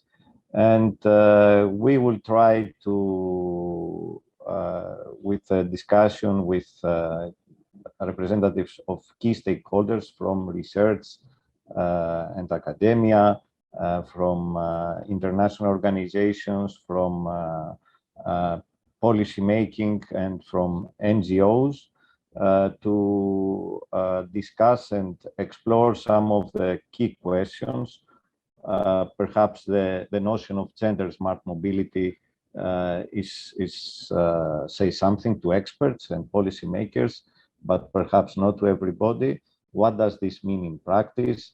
What are the challenges for policymakers, for stakeholders, for business, etc., in order to introduce this gender perspective in the transport and mobility sectors, and how we can, what measures can be adopted or pushed forward at EU level, at national level, at local level, to make the gender perspective in transport a reality. I would like firstly to introduce our panelists today, and we have with us Mrs. Ashley Acker, who is a gender in energy data analyst and works for the International Energy Agency in the OECD. And Mrs. Acker has has a very big background in research. She has worked in the International Transport Forum, where she was working on gender in transport, and hopefully she has a lot to say about the gender dimension in the transport workforce. We have also with us Mrs. Laura Babios Somoza, who is a project officer in the Polish network, and she has also she is involved in various EU projects regarding mobility and transport, and she has worked also in her previous jobs on sustainable and intelligent transport systems. Also with us we have Mrs. Alejandra Cruz Ros, who is working in the International Labour Organization as transport specialist, and she has worked a lot on the employment perspective and employment issues in transport. We also have Mrs. Marie Thibault de Maizière, She's a spokesperson for the Minister of Mobility in Brussels, and she's responsible for the political communication of Minister of Mobility, Mrs. Elke van den Brand. And we have Mrs. Livia Spera, who is the Acting General Secretary of the European Transport Workers Federation, and Mrs. Elizabeth Young, who is the President of women of the organization Women and Vehicles in Europe. This WAVE organization, and there are employees in the industry of the automotive industry. So without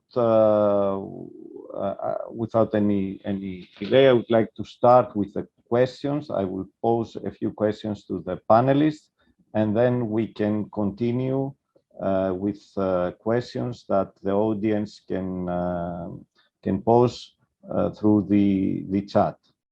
So I would like first to ask the first question. I will start with Mrs. Alejandra Cruz-Ros. Which priorities you think should be set to develop policies that can address gender imbalances in the transport sector? Is, for instance, the issue of more employment opportunities for women in transport the most pressing issue at the moment? Thank you, Dimitris. Good morning, everyone. It's a pleasure to participate, and I wanted to thank the invitation to the TInnGO project to give us a space to present our work. So basically, although the ILO represents workers, employers, and governments, I see that the panel, has more representation of workers and employers. So I will focus on a governmental perspective. I think that providing adequate regulatory frameworks is basic not only to promote the career paths and the attraction and retention of women in the transport sector, but also dealing with the ceilings and the occupational segregation. Because it's just not a question of numbers. Numbers are an issue mostly in the maritime, trucking, and railway sector, but there's also a question of the segregation, for example, in civil aviation or urban transport. There's from legal barriers, and I'm speaking not here only focusing on the EU because we represent 187 member states, but there are still some countries out there that have legal barriers that do not allow women to access to be metro drivers or railway drivers, or certain mechanical jobs in civil aviation. So those I would say would be the first step to eliminate the legal barriers, and not only at the sectoral level, but also for countries to adhere to the fundamental ILO conventions, of which 2 of them basically tackle gender equality more specifically. Also in the question of dealing with occupational segregation, well, women find themselves, when they are adequately represented in numbers in some of the transport subsectors, the issue is that they remain in lower paid positions. So how to address that, and from a regulatory perspective. Also, I find it crucial that in order to attract and retain women, there is investment in infrastructure and the welfare facilities for women to be able to access a decent toilet, basically, because that's one of the main concerns. Also, I think, yes, even from the international level, one of the main issues is to have awareness of what's the issue and the data collection efforts, like, for example, the updating of the ICAO and the IMO questionnaires to get the adequate international data is crucial to to know how to adequate the policy. Also, and lastly, I would like to tackle to discuss the issue on tackling violence and harassment. No, the ILO has just adopted a convention and a recommendation specifically dealing with violence and harassment in the world of work, and that provide an avenue for governments, no, to deal with this issue. Thank you very much. I'd like to invite one of the representatives of the NGOs. Start with Mrs. Young. Would you like to comment on this issue? Are the legal and regulatory bodies? Yeah. Yes, I would like to comment. So, as you said, Dimitris, I'm a president of a non-governmental organization, which is called WAVE, but also WAVE is a partner of a Diamond Project, which is a European-based project, which has been a sister project of TInnGO. So we have been working on this job under equality for women in transportation for nearly 3 years now. And at Diamond, we've done a lot of research, qualitative as well. So we've been able to mix data collection with surveys, and we found quite interesting items that I already saw in my daily life. I've been working in the automotive business for 30 years now, so that's quite a long time. And unfortunately, I haven't seen many improvement over the years. So I'm still fighting to get more women on board. And what we discovered at TInnGO is that first item was job segregation, that women think that they are not able or they will not be able to come in the transport sector because there is no visibility of women succeeding in the sector. So they think it's not for her, for them. They would go to other places, other sector, like fashion, other sector, but not the automotive one. So it's an issue mainly of visibility of women succeeding in the transport sector. Then we see that the recruitment and retainment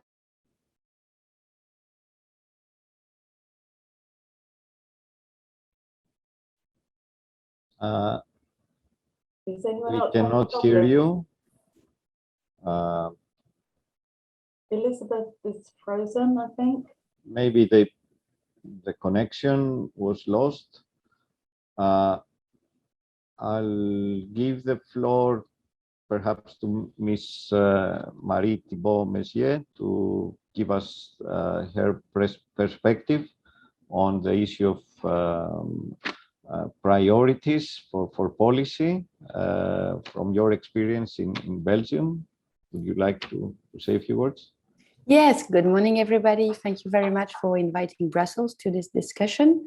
So here we have a woman minister who's really interested in those gender policy. So we know that mobility is definitely a policy that is different for women and for men, and that we have to take that in account when we do policy. So it's really something that we are thinking about in all transportation mode. So first of all, the walking, who's the first way of transportation here in Brussels.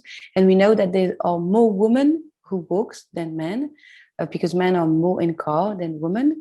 And so when we do all the walking policy, we have this aspect really deeply in mind, that it's women who walks, and women are more with disabilities. So because they are more with children, and they are more with old people, because as we know, this is still all the care stuff are still really gender.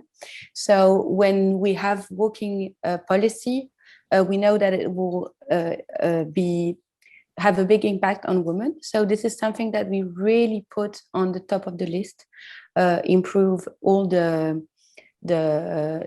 sidewalks and the lighting and all those questions to make a woman feel comfortable in the city and feel comfortable in the street, even with disabilities. So that's the top of the list. today is the start of the Mobility Week, and in Brussels we choose to put the walk as the main topic of the week. So that's really important for us. Secondly, biking. We know that currently in Brussels, there's much more men who bike than women. We did a very big study on women biking, those 2 years ago, and we could see that there's only 1/3 of the bikers in Brussels who are women. And it is not something that should stay like this. It's not that men prefer biking than women. Really, it's not. But we can see that in all countries where biking is not that comfortable and not that safe, where the infrastructure is not really good, there's much more men who bike than women. And we can see that if we compare the numbers to cities who will have really good and safe bike infrastructure, like Amsterdam or Copenhagen, for example, they have at least half of the bikers who are women, sometimes even more. So it's not that it's a fatality that women can't bike, definitely not. So we are really working on that, first of all, by doing much better and safe infrastructure, so women can also feel safe. We also work on infrastructure that is safe enough to welcome women with kids, or people with kids, because we know that still in Belgium, most of the kids transportation and grocery store transportation are made by women. So it's really important that to have like big bike lanes, so women with children can feel safe too. So that's important. We are really working on that. And technology and the private sector is really helping us, because we could see that it's like all bike fits and bikes with a lot of space for children or groceries is like, it's viral now in Brussels. We could see that it was only 0.5% of the bikes 5 years ago, and now it's already 3%. So it's huge. It's amazing. So that gives us a lot of pleasure. So safe infrastructure. We are also having programs for training of women on bikes so they can feel comfortable, and social bike leasing in the neighborhood, because we know that we want more bikers in Brussels. We don't have enough. We have too much car. We want more people on bike and walking. And we know if we don't embrace half of the population, women, we won't achieve the objective. So it's really important.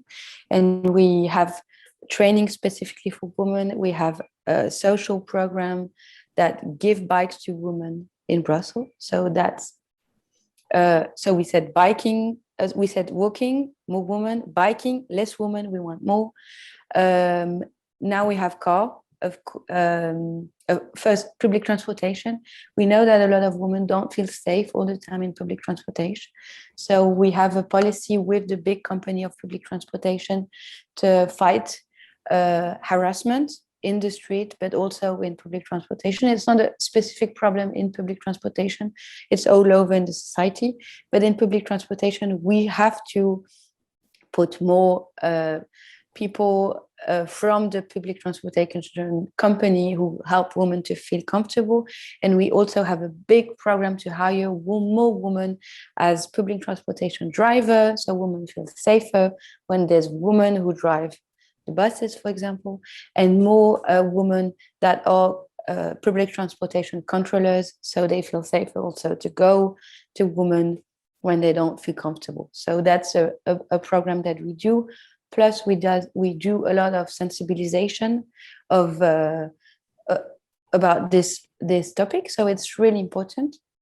And last thing, cars. So we know that there's less women driving, and also, and even more, we know that most of the people who dies on the road are drivers, and they are men drivers, mostly young. So this is also a gender problem. It's not a woman problem, but it's definitely a gender problem, because we can see that, as we know, as men are raised, they like more cars. Since they are kids, they have dinky toys with car. They are excited by speed. We can see that all Hollywood movies are always with guys in big cars, and driving fast. And so it's example that all boys have when they are raised. And the result of that is that 75% of the death on the road are guys alone in their car that drive too fast. And so we take also deeply in consideration this question when we have sensibilization program for road safety. We talk to guys, we want to target them, and we want them to slow down. So we have a very big and serious policy on slowing down the car in Brussels. And we really hope that it will help to have a healthier and safer city. So that's the priority. Thank you, Marie. We'll come back again on the issue of the effectiveness of race awareness measures. We have again with us Elizabeth. Would you like to continue? Yes, I'm very sorry. I live south of France and there are big storms at the moment, so electricity cut. I'm very sorry again.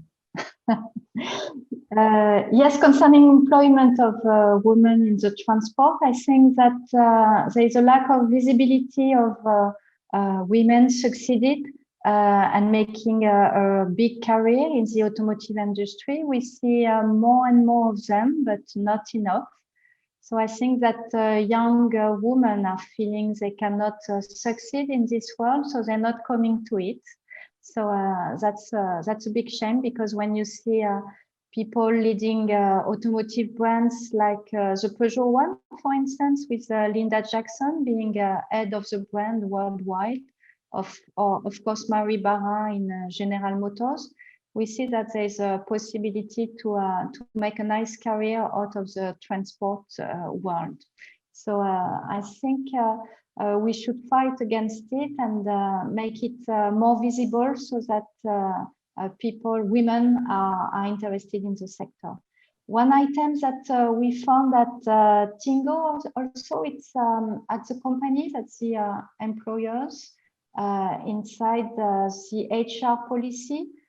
Companies should be more advanced in promoting gender balance, maybe through a right salary and promotion, no gender gap in the salary. Also making sure that when they are hiring people, then they have to make sure that they have a lot of women, or the same number of women as men applying for jobs. So that's something that we found relevant, a big impact of HR policy in the companies in the transport sector. Thank you, Elizabeth. And sorry. Dimitris, can I just follow on from Liz? Yes, it's my omission. I forgot to introduce Andre, our project manager in TInnGO, but she was participating in the previous session as well. Yes, Andre, the floor is yours. Thank you. It's only a quick follow-on, because Diamond's obviously been working on employment, and so have we. So we have looked at a survey across all our hubs around women's experiences of being employed in the transport sector. So the really experienced women who've been there a long time and who've maybe risen to the top. But what we were finding was the struggles that they had and the hostility that they faced every day. And all of them were saying, well, what are your recommendations? And it's all about resilience, hard work. You need to constantly prove yourself, to work harder than the men, to have good support networks. And these were the recommendations that they were making for women coming into the industry, about how hard it was and how strong you had to be to succeed. And I think having that, having to constantly prove yourself again and again to your team and to assert your values is taking an enormous toll on the quality of the life and the quality of the working experience. And I think there needs to be a cultural shift within these transport organisations to level that playing field. And it's not there yet, because this was coming from every country and from every sector of the industry. So thank you. And also we have to involve men, because you're talking about resilience for women, but in my experience, we need to have men on board, so that the experience is easier when women come in. So it's a lot of education on male co-workers as well. And since we have a representative of social partner here, the European Transport Workers Federation, I would like to ask Ms. Livia Spera. We've heard about occupational segregation. We've heard about the challenges, the regulatory challenges, the legal barriers, etc. What's the perspective of trade unions, of workers, with regard to this situation? Yes, good morning. Thank you very much for having invited us to this very interesting and important debate. I was speaking at the first TInnGO Forum a couple of years ago, I think, and I presented a study that we did on violence at workplace against women transport workers. And I must say, sadly enough, that the situation has not improved. And these are, of course, long-term processes that need to be tackled, and the pandemic intervened, so it stopped any let's say any good resolution that was on the table, but yeah, problems are still sadly those that I presented a couple of years ago. So there is still a high level of transport is not an attractive place to work for women in general, not just urban public transport, because there is what was said earlier, also very clearly by the representative of the ILO, so I won't repeat. There are a high level of segregation, there is a gender pay gap, there are problems with violence. But I think that one of the question was more about how do we tackle this for us. It's first of all that there must be willingness to tackle this, but there is really a matter of inclusion and a matter of dialogue. So if we want to tackle this regarding workers, and very often when we talk about gender issues related to mobility, it's about passengers, and we forget the workers dimension. So if we want to talk about the workers dimension, if we want to attract and retain more women transport workers, we need to talk with the trade unions that represent those women, because more women working in public transport will also imply more women taking public transport. We don't have to forget this. There is a direct link. So not only the situation has not improved, but the situation has worsened during the pandemic. Why? Because of course workers in public transport have been sometimes tasked. They've been exposed, of course, to the virus and to more dangers, but they have also been in some cases tasked to police behaviors like social distancing, not wearing masks, and so on. And this has exposed them to higher level of third-party violence, which was already very much present in the sector. And we are not, or the sector has not invested more as we were asking for on very basic needs, and that it was said by Mrs. Cruz-Ross. The right, we call it the right to flush. There is no sanitation. There are no changing rooms for women, not enough. There is no, it's very basic. If I'm a tram driver, and I need to go to the toilet, if I'm a woman, it's much more difficult than for a man. So sometimes we don't need to talk about to look about big policies, but really about basic needs. Another problem is that public transport employers are very big employers, especially in large cities. Normally, they are the biggest employers. However, we see that we see a higher level of conflictuality compared to the past. I can give you already 3 or 4 examples over the last year where the companies refused or made it extremely difficult to engage in collective bargaining. And now we think as unions that collective bargaining is the tool to tackle those issues. I can give you example in railway, which is a sector connected to urban public transport. We have just concluded an agreement with the CER, with the Employers Association to improve the number of women employed in the railway sector. We we would like to do similar, to sign similar agreements in other sectors, but there are issues that need to be tackled. And again, collective bargaining is the place to reduce the gender pay gap, to prepare the digital transformation, to make sure that recruitment policies are gender neutral, to make sure that specific health and safety requirements are taken into account, specific to women, I mean. And we also have to take into account another aspect, which is connected to urban mobility, which is the development of e-commerce and last mile delivery. This is changing deeply the way urban mobility is working. However, we feel that local authorities are not necessarily tackling this properly, at least not everywhere.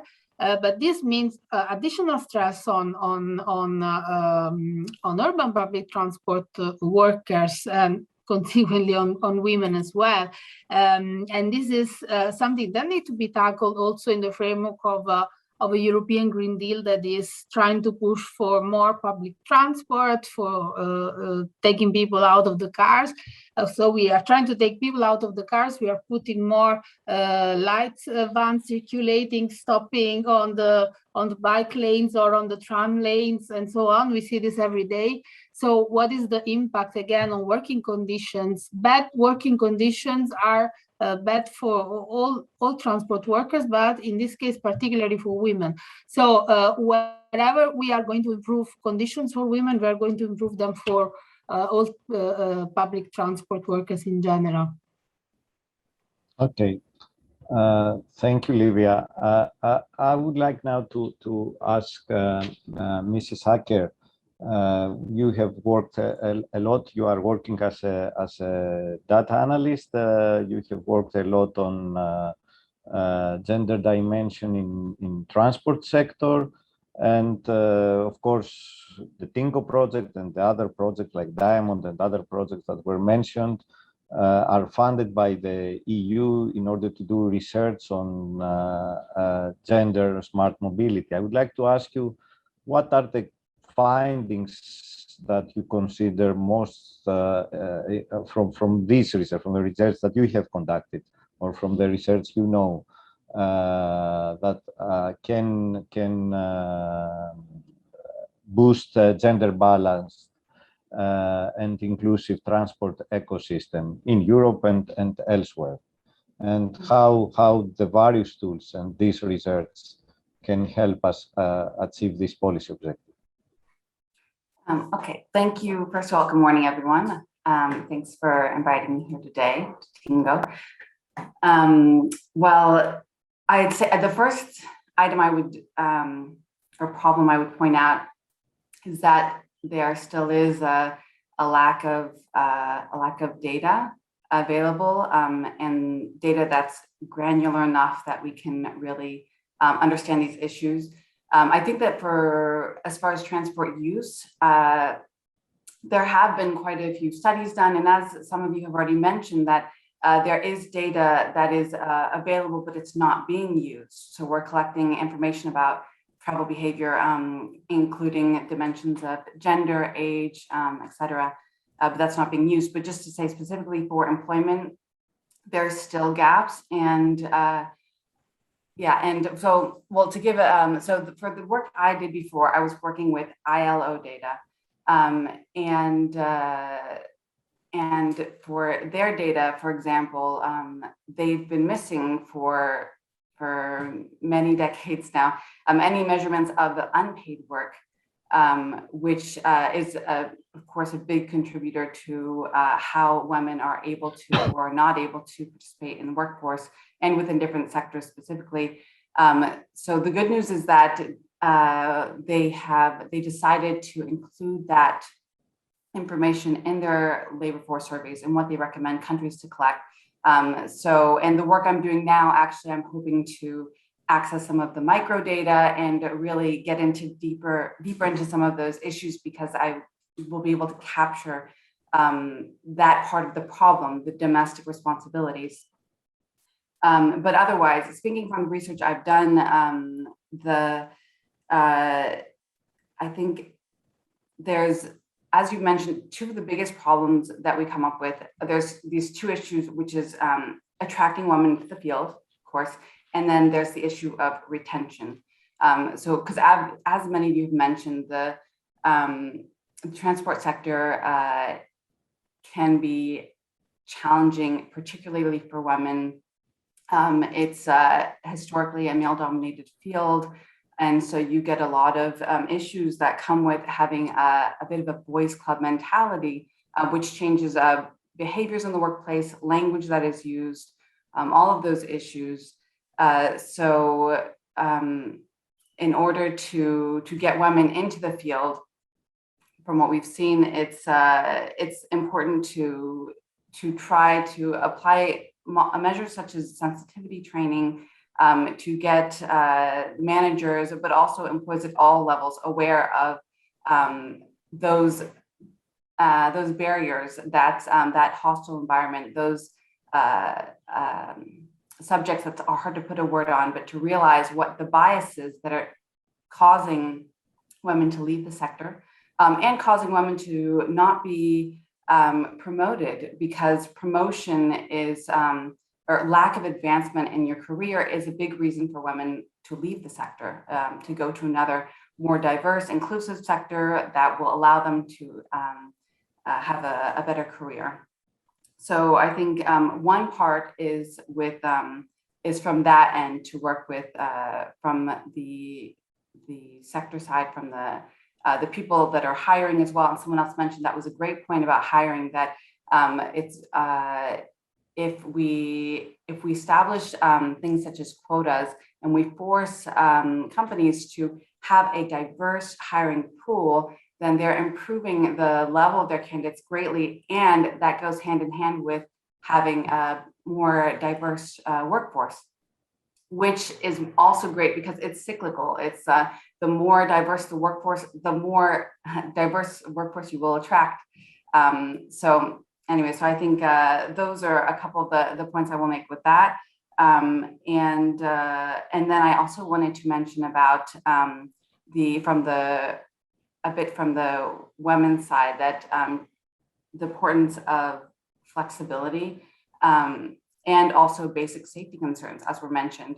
So for addressing some of these inequalities in the workplace, these gender gaps, there are jobs which can be more flexible, but because they haven't needed to be, because there was only men doing those jobs, and structurally we have things, a lot of positions are set up with the idea that there will be, if you have children or domestic responsibilities, there will be a woman taking care of that. So the position that let's say the man is doing, when we talk about a lot of these male-dominated fields, then that doesn't have very little flexibility, even though it could. And so if you add some options such as flexible working hours or being able to work from home, that can allow a lot of women to access those jobs as well. And a lot of times it's not just a preference, it's a necessity. So women are more likely to have dependents. And so if they don't have that flexibility need met, then they will go to a job that allows for that.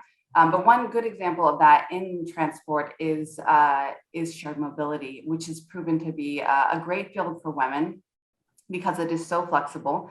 So they can move it around all their needs. But the problem there is safety.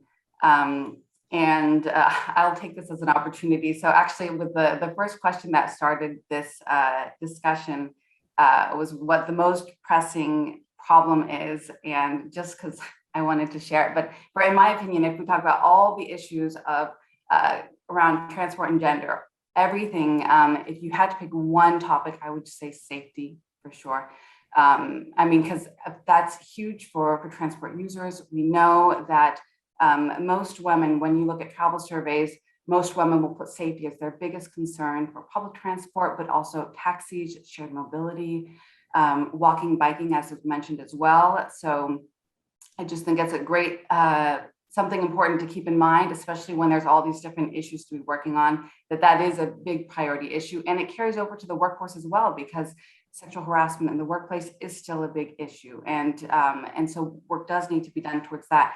And then specific for transport, there's lots of issues which we've mentioned here, such as having a safe place to use the bathroom, safe access to your job. If you're a bus driver or a truck driver, to feel safe doing that job is critical. I mean, not just for all workers, of course, but because violence against women is such a big problem. If we want to get more women into the workforce, that's a priority area to tackle.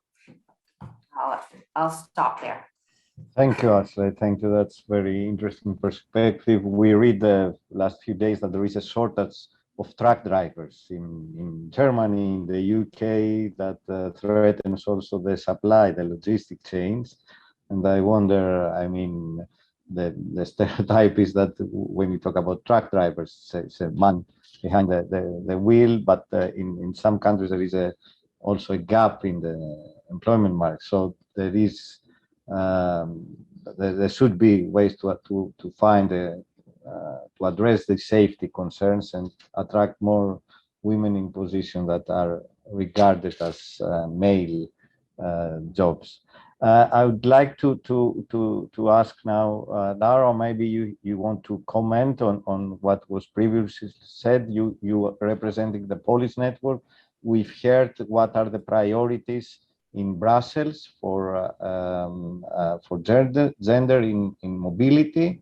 Do you think that these are common all over EU cities? Are there any lessons learned from the projects that you are coordinating that can be mainstream in all cities? Hi, hello, good morning. Yeah, I do have a comment. So I work for Polish Network. So for many who that may not know, this is a network of cities and regions in European. So I represent a different voice that when we have been hearing a lot about the workforce, but I want to speak a bit like in broader terms. All of the issues that Marie mentioned, I think that in more or lower measure, but they are all represented around the EU. And I think that really the most pressing problem is that there is a lack of a systematic gender inclusion procedures, let it be on the training of professionals, on the participation of the users, of the citizens, on the collection of data, or on the designing of the system, of the services, of the equipment, of the technology. So at the end, it's very much still dependent on the will to act. In this case, in Brussels, there is a female minister that she's great and she really tries to work on this. But what if these measures all are not really integrated in the system, in the actual way of acting? And then there comes a white old man that really doesn't see these issues as a priority. Then they will be lost. There is really right now, there are no protocols or there are no sanctions for those that don't consider generalize, that don't consider female issues.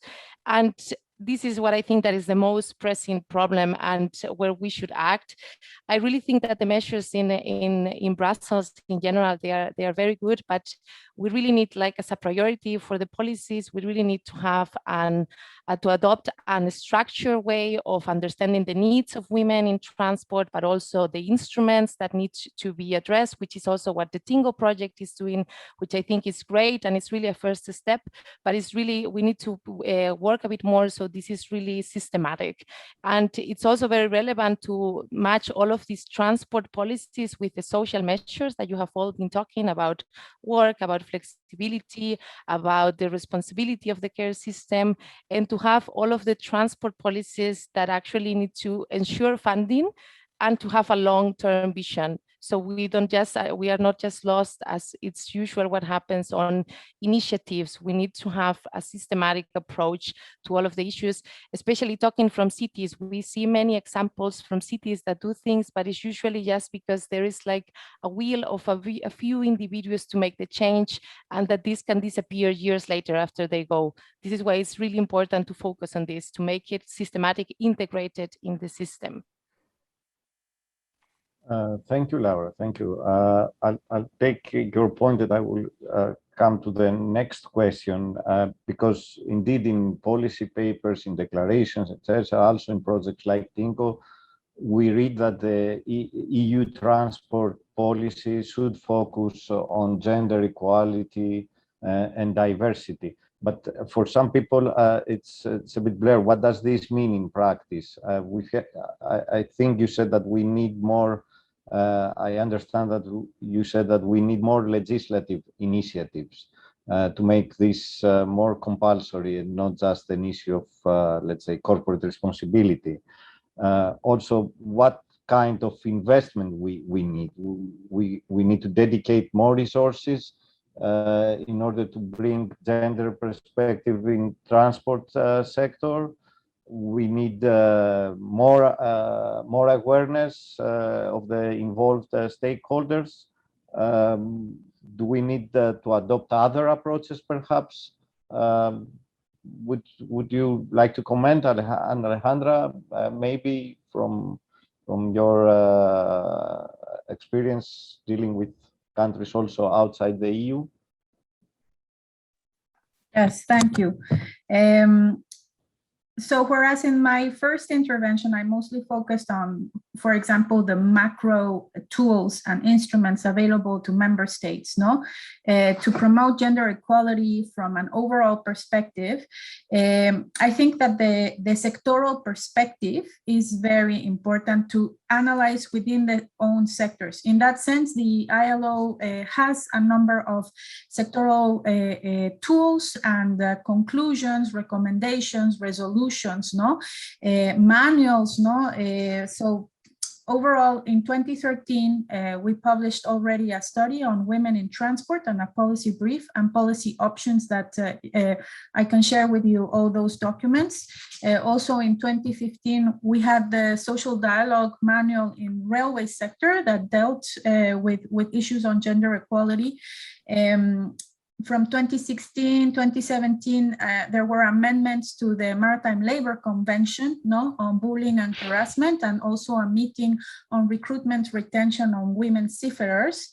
In 2019, we had the meeting of experts for road safety. 2020, we had a paper on women in aviation, and the issues mostly on occupational segregation and attraction and retention. And then right now, a couple of weeks ago, we just had a meeting on urban transport.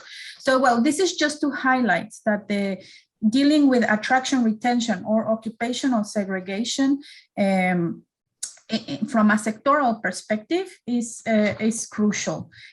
Also, I mean, I could mirror a lot the interventions from Ashley, from Livia, in the ways of dealing with data collection, tackling violence and harassment, the pay gap, and discrimination.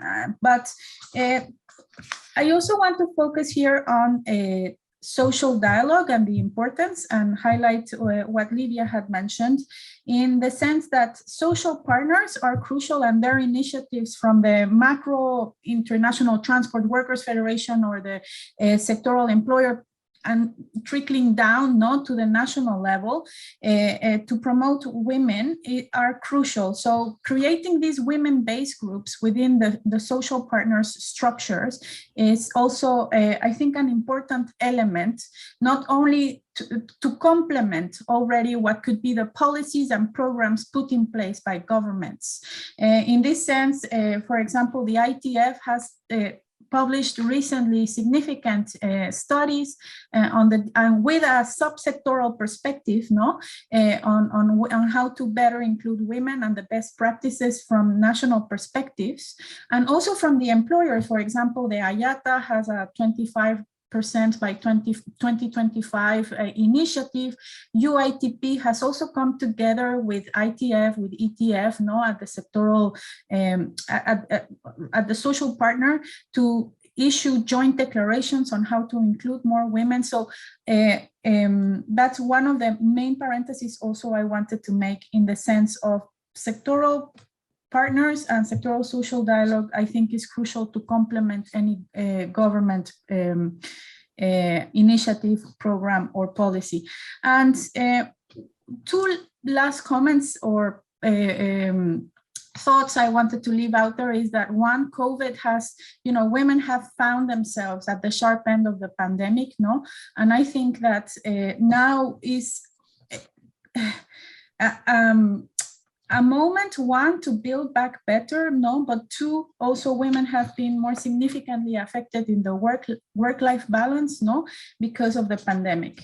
And the second is the violence. I think the violence also with regards to COVID already was very prevalent in the sector, no, from different perspectives, but it's not only from the user perspective, but from the worker or from the attacks, sexual harassment. So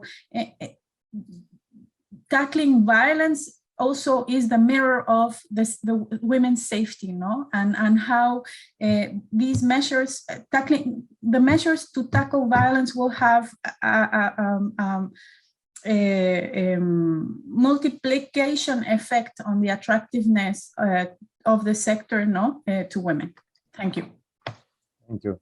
We have started receiving questions also from the attendees.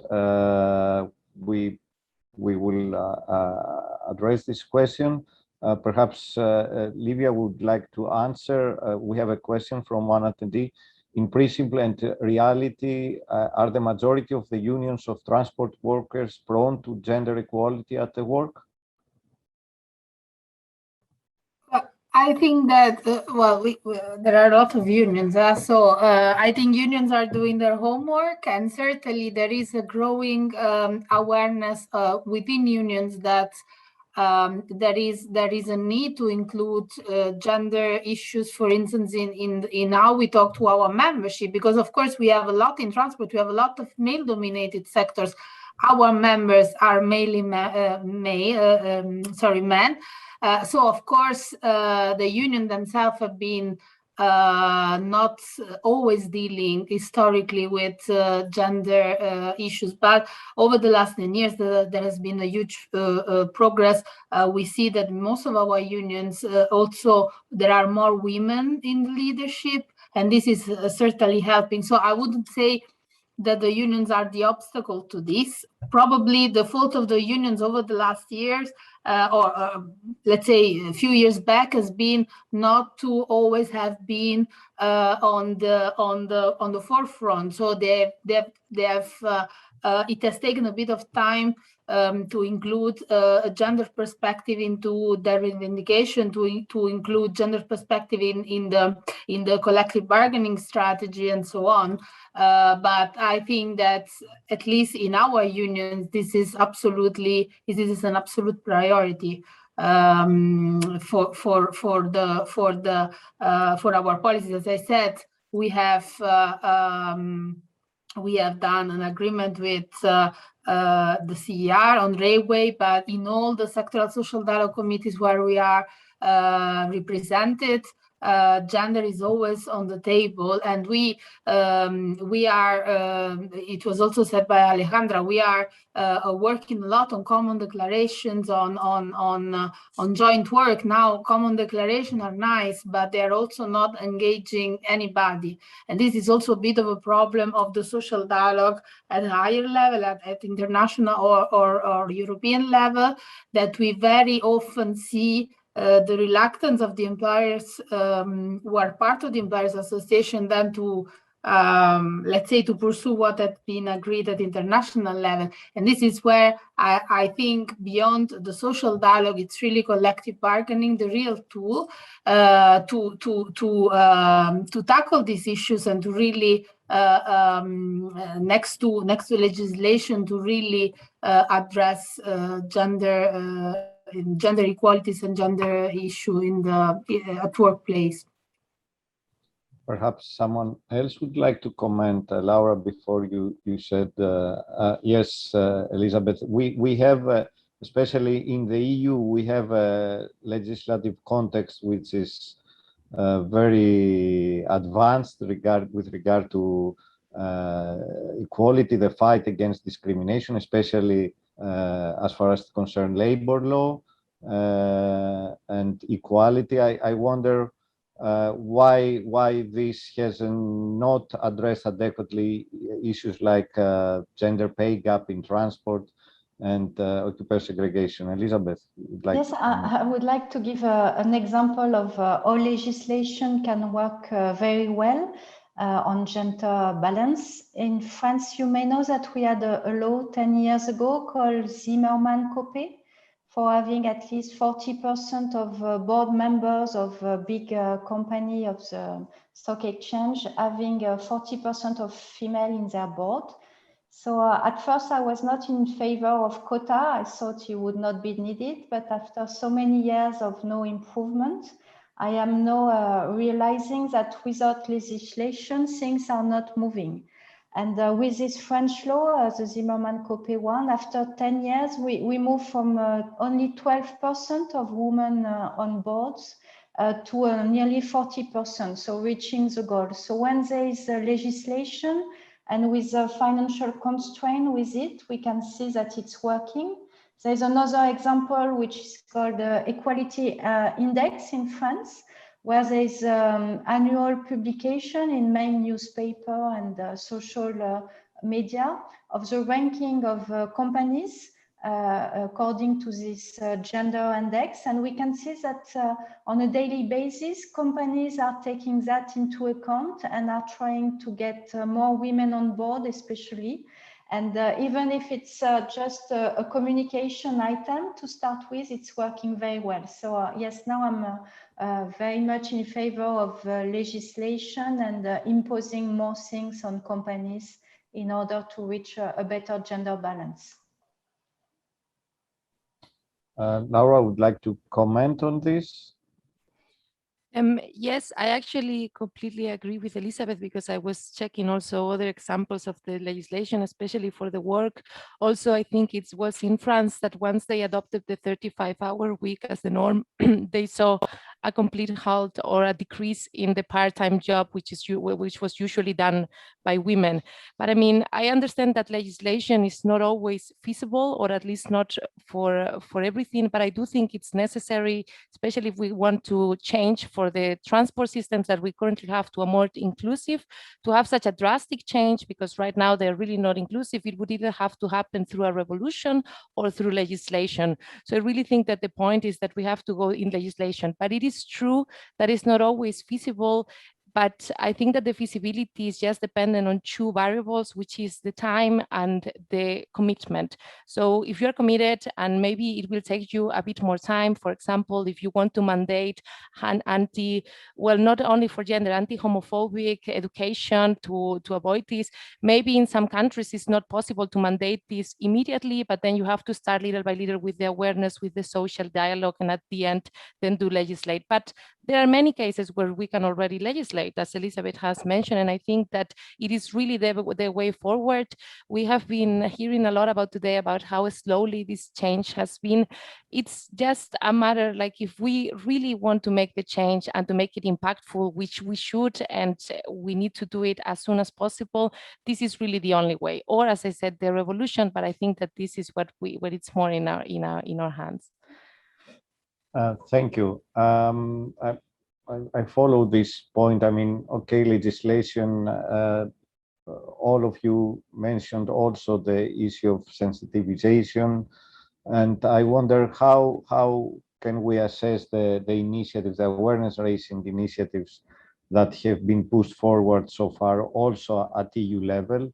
For example, last year, the European Commission called for volunteers to create a European network of ambassadors for diversity in transport.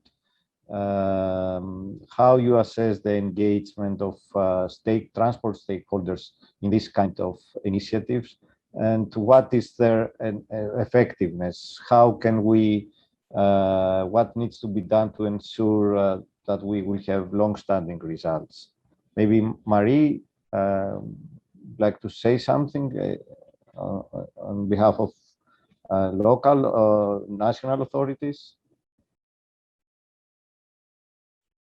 Have you been involved in any awareness raising initiatives? Sorry, my mic was off. Yes, we are. Yes, we have a lot of feminist association, and they are very active in Brussels to raise us the awareness. So it's really important. For example, something that was interesting is it can look a bit anecdotic, but there's a feminist association who did a counting of the women street names. So one part of the violence plan, the plan against women violence against women, one of the objectives is to give more visibility of women in the public space, because if you don't give visibility to women in the public space, then they don't feel safe, and it can look anecdotic, but it's really important to put more women name, more women statues, more women artists, more women art in the public space to fight at the end of the line against discrimination and women violence. And so there's a feminist association who did a counting of all women's name in the public space and realized that there were only 6% of the name of the street who were women. I don't think it's a problem typically in Brussels, but in Brussels it's quite hard. And so because of this very big awareness campaign from the feminist action, then we could see that after this moment, who were 1.5 years later, all the municipalities, the region, and the element create a big movement to give more women names. So we have a new tunnel who get a woman name. We have 3 new bridge who got a woman name. There's a lot of small street, big street plays who are now changing names. So we can really see that if the activists can get the media attention, then the politic will answer to the question, and it really works for all of them. So this is something that we work with the activists. Please put some pressure on us, put some pressure to us face to face, but also if we don't move fast enough, please put pressure in the media, because then we will have to answer. Thank you. Indeed, it's a smart way to enhance engagement. Yeah, it's a smart way, and sometimes the activist thinks that because we are green and we are trying to be progressive, we are working on their side, and they don't want to criticize too much. But you have to, even if we are on your side, criticize us in the media. So it also puts pressure on our partners, and it really helps us to give good answer. So it changed the mind of the general public, and so it's really important. Maybe Adre would like to comment on the ways of engaging because of your experience from TInnGO, of how we increase engagement with stakeholders and the public. Going back to earlier points and not answering your question, I think legislation is really the way forward on this. We've tried being nice, or we've tried to look at using volunteers and trying to persuade, but this doesn't seem to be having an effect as fast as we want. And I know, I think it's Portugal maybe who's legislated, and they think there needs to be other approaches. So legislation won't improve women's representation in companies or reduce the gender pay gap, but it should be part of that solution. We're not being serious until we've got this legislation in place, I don't think. And with the diversity ambassadors as well, we're still relying on volunteers. You're doing it as an extra to your job. So in a way, we're just being offered a carrot, or just being offered a little bit, but not the whole thing. So let's have paid, properly trained diversity ambassadors, and let's have legislation, and let's have penalties as well for the companies who don't adhere to this. Let's have zero tolerance, and then look at developing KPIs and measure against those KPIs. And only in this way, I think, will gender really be taken seriously, and diversity as well. So I don't know about anybody else's views on this, but I really think that's got to be the way forward now. Ashley, I see you've got your hand up. Yeah. Yes, no, I just think those are excellent points. So thank you for raising that. And I just wanted to mention as well that that from my own experience, I see there can be a tendency for, especially as gender becomes more popular in general society, which is wonderful. There can be a tendency for organizations or companies or countries to voice support, but that it's true that we need something more concrete. And that can be a bit of a trap if everyone says, yes, this is important, we agree on that, but then what's the next step? If we don't have the next step, then this wasn't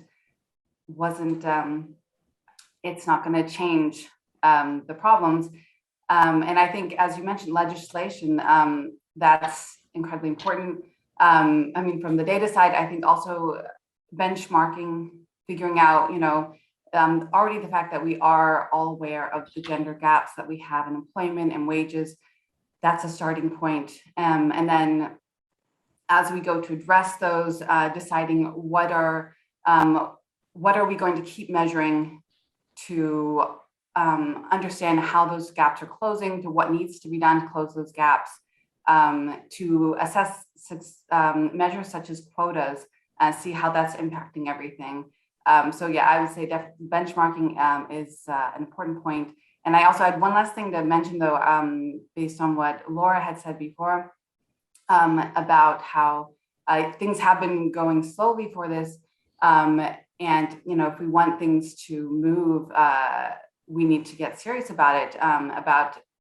Also, I'll just mention also for funding, as Andrea said, that to have real positions, because I'm sure all of you have experienced at some point that a lot of this gender work is asked to be done on the sidelines. You have your full-time job and then like, oh, by the way, you know, research this topic on the side.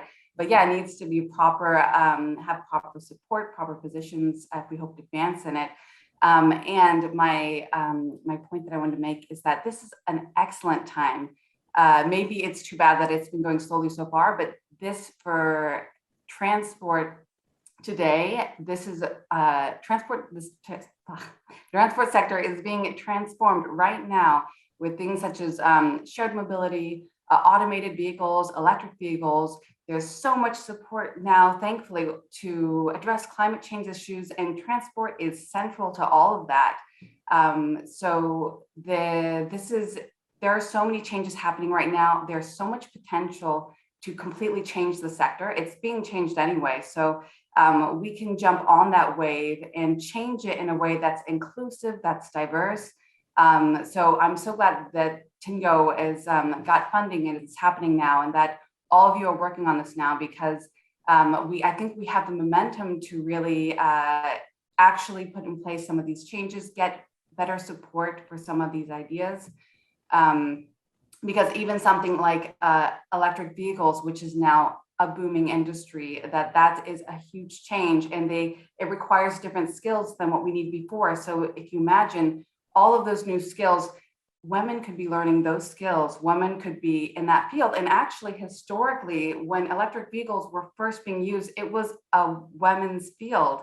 I don't know if everybody knows that, but it was seen as like it was a clean car. So women were the ones who were doing all the maintenance work, and just as an anecdote, but still it's good to see that there's opportunities like that. Those can really make a difference, and kind of to break up this barrier.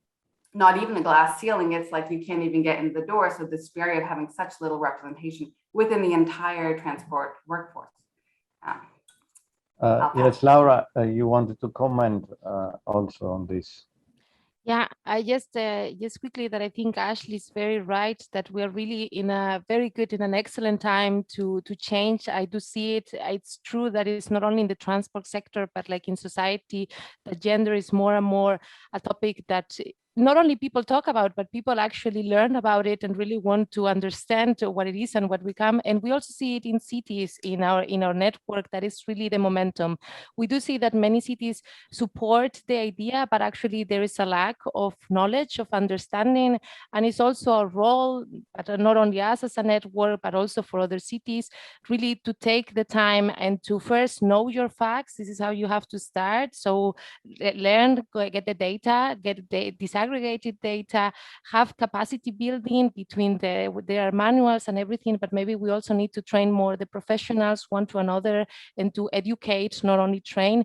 And the most important is also have the success stories from other cities, which already are. You can look at Vienna, for example, that does an excellent work in the gender mainstreaming of transport policies. So I really just wanted to agree with Ashley that it's really an excellent time that we see it, that it's maybe now the time to apply, to focus a bit more on these things that I have said, with a framework provided by the EU and by the national level. The cities need to now take the time and act on it, which we see that it's happening already, which is good. If I can comment on the time, because I'm looking deeply into new mobility forms, and at Diamond we are working on bike sharing and also autonomous vehicles, which are coming. And it's quite, I'm an optimistic person usually, but there I get worried because I see that bad habits are coming in this new mobility world very quickly.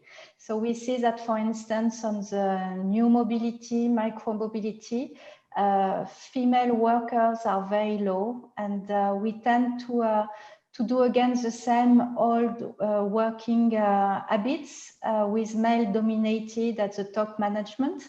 So even if it's new, even if I agree that there's a momentum talking about new mobility and changing society, we have to be very careful that old habits are not coming back very quickly. So that's why I think that education, training of young people is very important, so that we see more interest in this new mobility sector.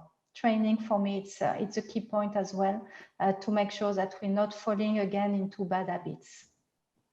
Thank you. You wanted to comment also, Olivia, on what was previously said. Yeah, indeed, I had a few comments on what was said. First of all, just a brief mention, you mentioned the situation of shortage of truck drivers, and this is it's not so surprise. Now it's been exacerbated maybe by the Brexit, but this is a long lasting problem, which, yeah, of course it affects also women, because the sector provides such bad working conditions that they are not able to recruit, because pay are very bad and working conditions are very bad. So it's bad for men and it's bad for women. But it doesn't come out of the blue. Second thing about the ambassadors. I mean, this is we were quite skeptical about the whole thing, because for us it was pretty much a bit of a PR exercise, and then so PR exercises are not meaningful if they're not accompanied by policies, by legislations, by meaningful decisions. And this was mainly focused again on either passengers or management. So why don't we have women leadership in transport companies, which are both very relevant issues, but for us the core issue is also another core issue to be taken into account is workers. Yeah, this is the big numbers. Regarding the gender pay gap, you are all aware that there is a directive that has been proposed by the European Commission, and you are also probably aware that that was delayed. It was not so consensual. So it's true, there is a renewed attention to the gender pay gap. There is the renewed attention on gender issues. We made a lot of progresses, but still we see how difficult it is first to get a draft. It was delayed. The ETUC had to organize several actions in order to campaign for this directive not to be further delayed. And then when it was proposed, it presented from a worker's perspective a lot of shortcomings. Partially they have been settled by the or they've been tackled by the report to the European Parliament, but we are not yet there. So gender equality and concrete measures to tackle gender pay gap are not as consensual, unfortunately, as we may believe when we read the papers or when we discuss among reasonable people. There is still a lot of work to do, and there is still, especially from businesses, a lot of obstacles that they see concrete action to remove the gender pay gap as bureaucratic obstacles to their way of doing business. So there is still a long fight to do there. We're not yet there, and this is, of course, gender is not just related to transport. Ashley, I saw that you wanted to add something on this. Yes, just quickly. Well, it was about what Elizabeth Young was saying, but just to mention as well that for my comment, I think there's a great potential for change now. But I mean, of course, there's still that doesn't mean it's easy, but just that it's maybe more possible now. But for what Elizabeth Young had said at the end about education, and I think it's so important to mention, and it's also part of that. The problem of getting women into the sector is awareness of the diversity of positions that are different, diversity of careers you can have within the transport sector. So you don't have to just go into STEM. But of course, we do want more women in STEM as well. And then, as you mentioned, that getting at a very young age. And honestly, I think it could go all the way to toy manufacturers, but I don't know how we do that legislatively. But but I think it's true that from as soon as kids are born, they're just transport is for boys. That's just, we've created that path already, and so a lot of work needs to be done to raise awareness about that, and kind of break those stereotypes in our society. I had the last point, darn it. Okay, I'll hand the floor over. I'll see if I remember it later. There's lots of people to talk here. Okay, we received also questions from the audience. There is an interesting question from Tom Garden regarding the relationship between gender and sustainability. Do you think that climate crisis provides opportunity for gender and diversity inclusion? Or on the contrary, there will be a huge pressure to society that will become less inclusive and divert. You also mentioned before about the COVID and how COVID slowed down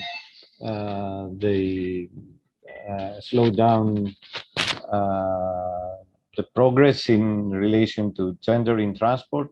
What do you think about climate crisis? Marie, you wanted to say something? Yes, please. Yes, this climate is definitely a changing moment, but we really need to take this opportunity to create a more social and a more equal world. That's really important between poor and rich, and between men and women. And I think that the old model of the baby boomers who were created in the 50s.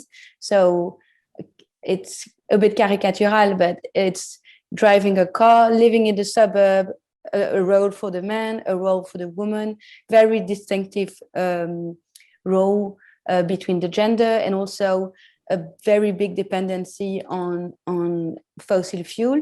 I think that's definitely something that we need to fight, and it will also fight this gender inequality, because if we can take more people to live in city and small city, sharing more public space, having less of internal life in the small house with the small garden, and this city organized on the nuclear family where women are trapped in this woman role. I think that we can create a world that will be much more equal. So this is, I think, in the network of the city who wants the create sustainable city. I think it's really the way they are taking to create city where because we have smaller apartment, but we have much more public space that are greener, that has a lot of place where you can meet. So you are not alone in your kitchen,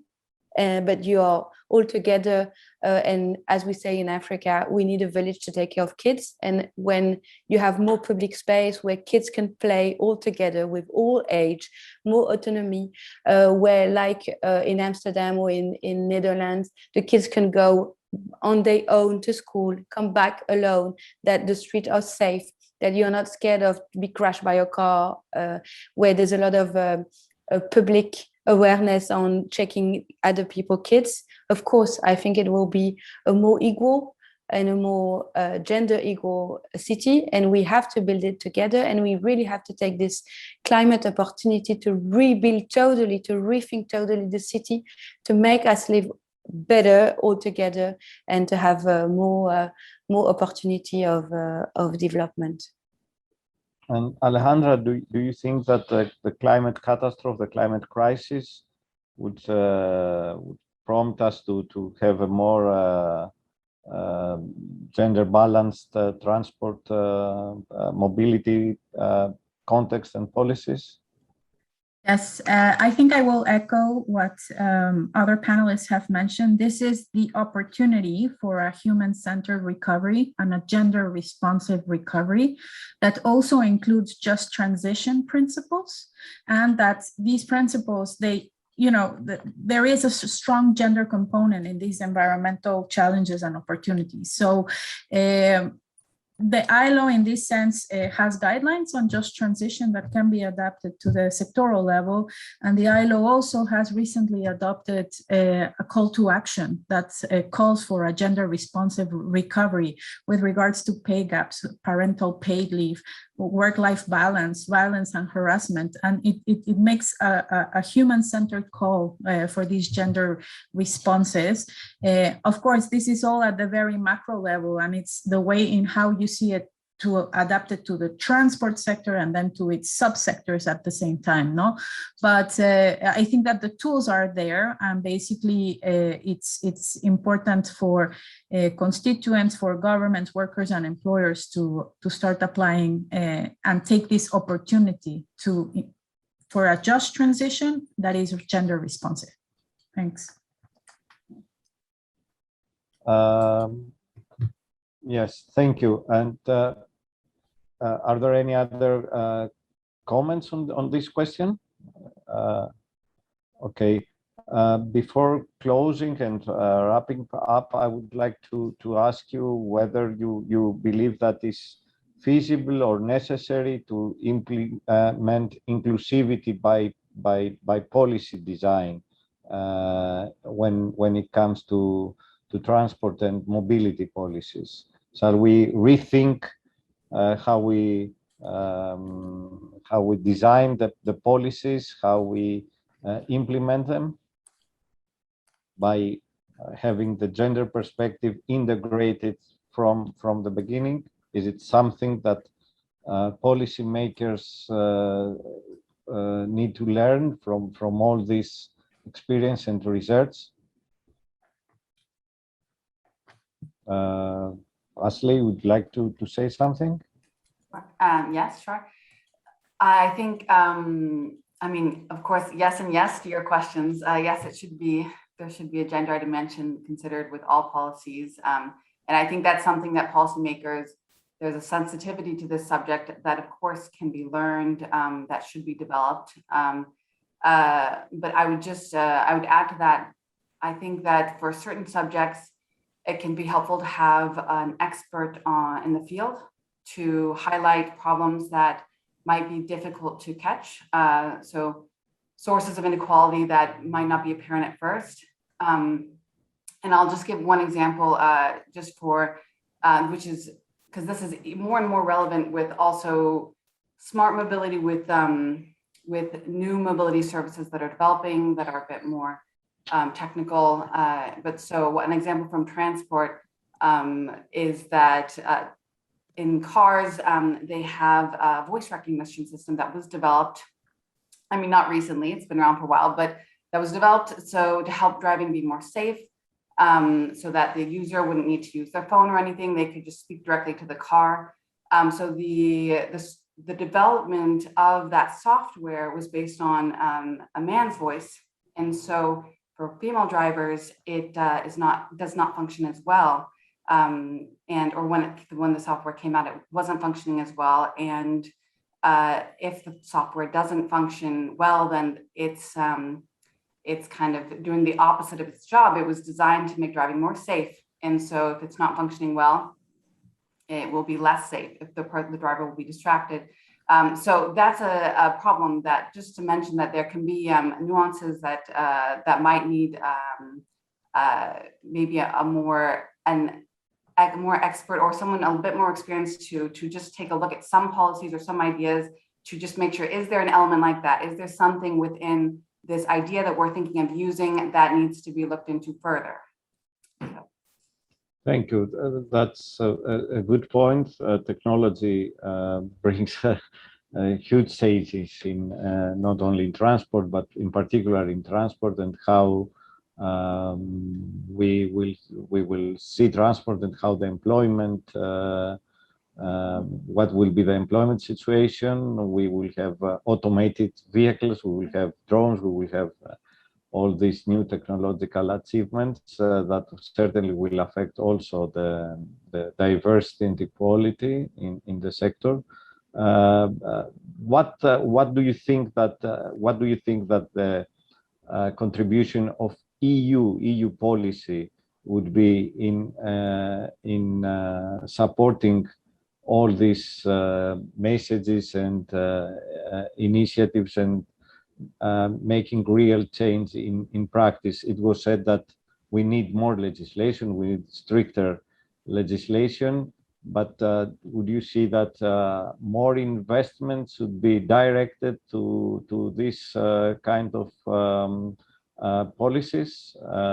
Elizabeth, would like to say something? Yes, I would like to. Because you have worked a lot on the automotive sector, and perhaps you can tell us how also the manufacturers as well look at this pairing of technology. I would like to say that as a member of the TInnGO project, which is funded by the EU, we have been working on a toolbox based on data collection and survey, qualitative surveys. And with this toolbox, we want to offer something very specific to companies so that they can measure their gender balance in what they are doing daily. So it is very important, and it's thanks to this funding by the EU that Diamond has been able to build this toolbox, which is currently being tested and which will be communicated and disseminated to all the biggest companies in Europe. So that's the first answer to your question. The second one, yes, I've been working in the car business for many years, and I think that at the top level, the top management, people are aware of the need to have more female on board, especially because customers are more and more female. They are buying new cars on their own. They are going to the after-sales business also on their own. So it's really important to reflect the customer view inside the companies.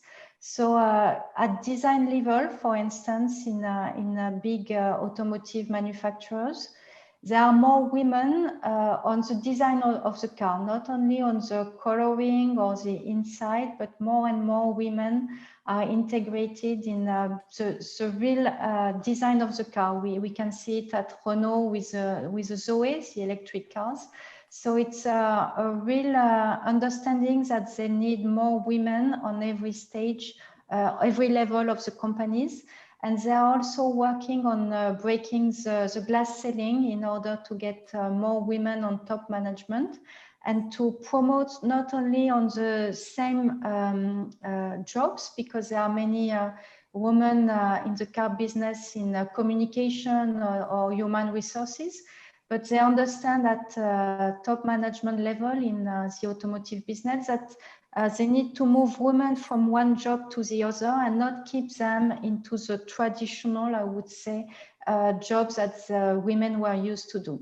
So I'm again quite optimistic it will happen, except that the COVID crisis came and the chip shortage problems as well. So every time there is a crisis in the automotive world, the gender balance is going one step behind. So we have to be very careful. Thank you. We're running out of time. We have to close the session. I don't know if there is any other comment from a panelist. I mean, I did have a comment, just very short, that I think yes. that to your question, that the EU definitely has a fundamental role to play in many ways. First of all, there are many projects that have the gender perspective included, but sometimes it also may feel that it's just like a box to be ticked, that there is not actually follow through, that the outcomes that are coming are like that. And there's not that many investment in gender related projects, whereas it's a topic that is really universal and that affects every field within transport, whereas then you can have way more projects that are focused on autonomous vehicles. That is maybe not something as universal as gender is. So I definitely think that there should be more investment and more assurance that there is actually follow through. But also I think that the EU can only establish a framework. The guidelines can be maybe the Kickstarter for these measures with TInnGO, but they really need to be picked up on a national level, on a regional level, to ensure that it's actually widespread, not only for a few case pilot cities that are studying this, but actually really mainstream throughout the whole territory. And this is really going to be only if it's picked up on a national level. So the EU can help, can bring the framework, but I think that we need also in the collaboration or investment in the different levels. Just to finish, because I know we are short on time. Yes, thank you, Lara. I wish to thank you and all the panelists for their contribution. I hope we covered a lot of questions regarding how gender smart mobility can be translated into concrete actions. We gave examples, we identified the challenges, the barriers, the key issues and priorities. I'm sure my colleagues in the wrap-up session, which follows, can highlight the key points that were discussed. Thank you all, and we continue with the final wrap-up session. Bye. Thank you. Goodbye. Thank you. Thank you very much. Bye-bye. Bye. Bye. It's over to you, Elena and Hilda. Yeah.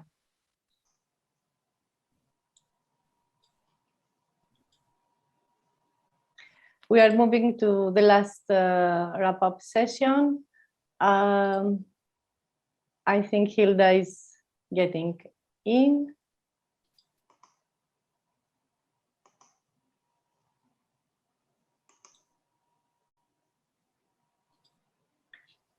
Yes, Hilda, we had just a look of you. Yeah.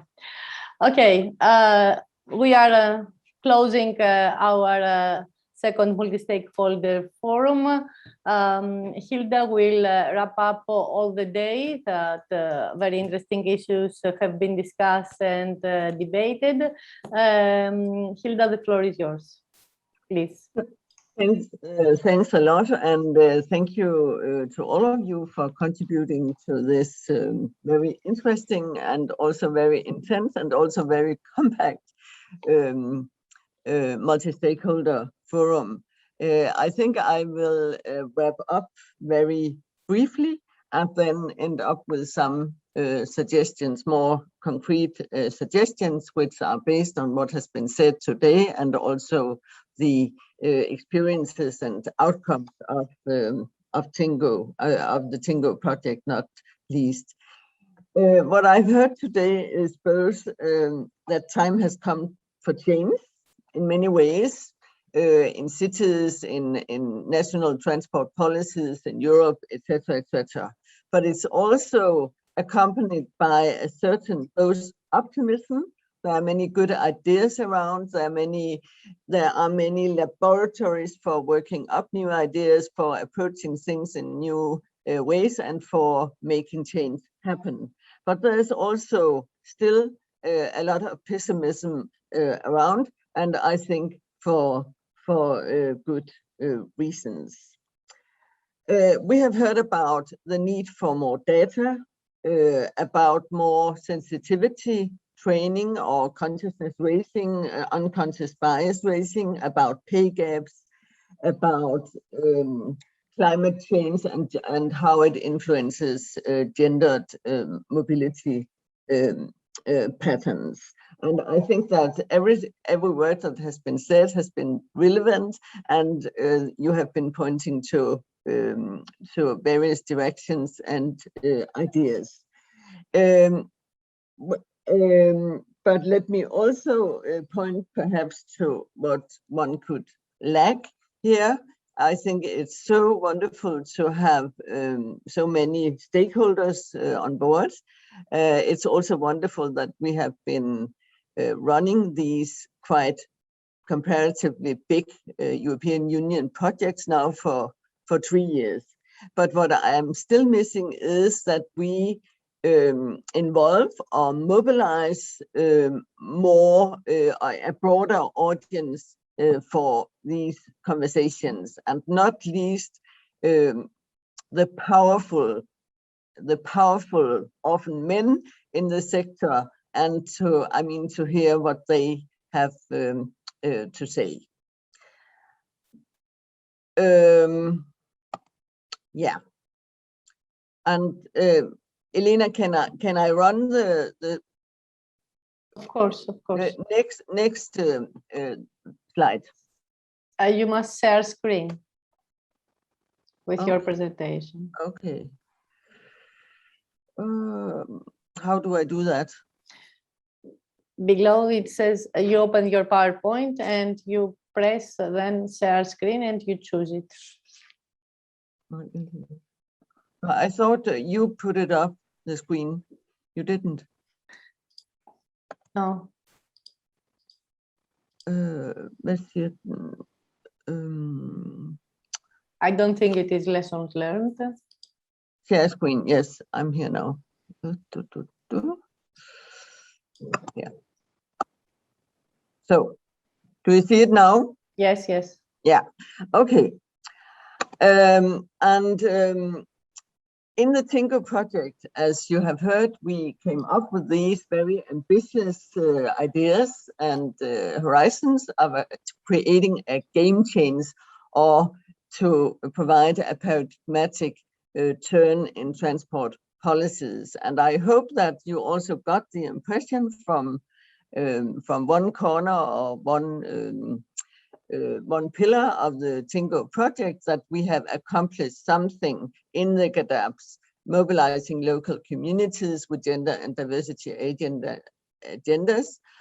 We have applied new forms, methods of data collection and knowledge, and challenged or aimed at challenging the long-standing ideas of gender neutrality and male base in the transport sector. And we have been underway with new designs guided by gender and diversity. We have been using new data types, visuals not least, and we have created the TInnGO Observatory, which you probably or hopefully have attended already, and with the aim or the vision of to become a main channel of cooperation and source of knowledge and advocacy, etc. But of course, we have also realized that game change is a big issue. It's nice to have as a horizon, but there is also some way to go. So therefore, I would like to return back to the idea that came up earlier today about a gender smart mobility charter as perhaps a way forward to make ourselves more, and by ourselves, I mean not only the TInnGO project, but also all the other stakeholders in the field, more vocal and more visible and more more remarkable in a way. And therefore, I have selected these bullet points, or these points of attention for creating such a charter, or what we could call the TInnGO 2030 visions. And first of all, one should in general set up a high-level conference, including EU commissioners, national transport ministries, and municipalities, to communicate all the valuable knowledge and ideas that are around, and also make them accountable of carrying them into systems and strategies, etc. And another issue is to upscale the concept of gender smart mobility to a pillar in the smart city or future city discourse. Make it a kind of mandatory thing to do for cities. And also to upscale the GADAP plans and to mandate every policy level to implement these plans. And this goes across committees, governments, municipalities, etc. When it comes to data collection and tools, I think that we should address the Eurostat more directly according to the gender smart mobility indicators, and ask them to include some of the insights from our surveys, from our diversity-based surveys, both in the Diamond project and in the TInnGO project, and also to include all modalities. Denmark, where I'm based, has quite good. We have a lot of data available in our national transport surveys, which, for example, includes all modalities, and I mean we could process a lot of outcomes of this transport analysis, which is for most of it also open for the public. But this is not the case in a lot of European Union countries, and I think that more should be done to make data not only collected but also public available. And then set up mobilizing GADAP tools and structures to involve more citizens and ideas in the development of smarting and greening transport. There is still a very pronounced tendency towards transport being a kind of field of expertise which average citizens do not care about or are not involved in. And I think that time has come to open up the box and strategies and visions in this field. And last but not least, there are these requirements for research and innovation. We should require the European Horizon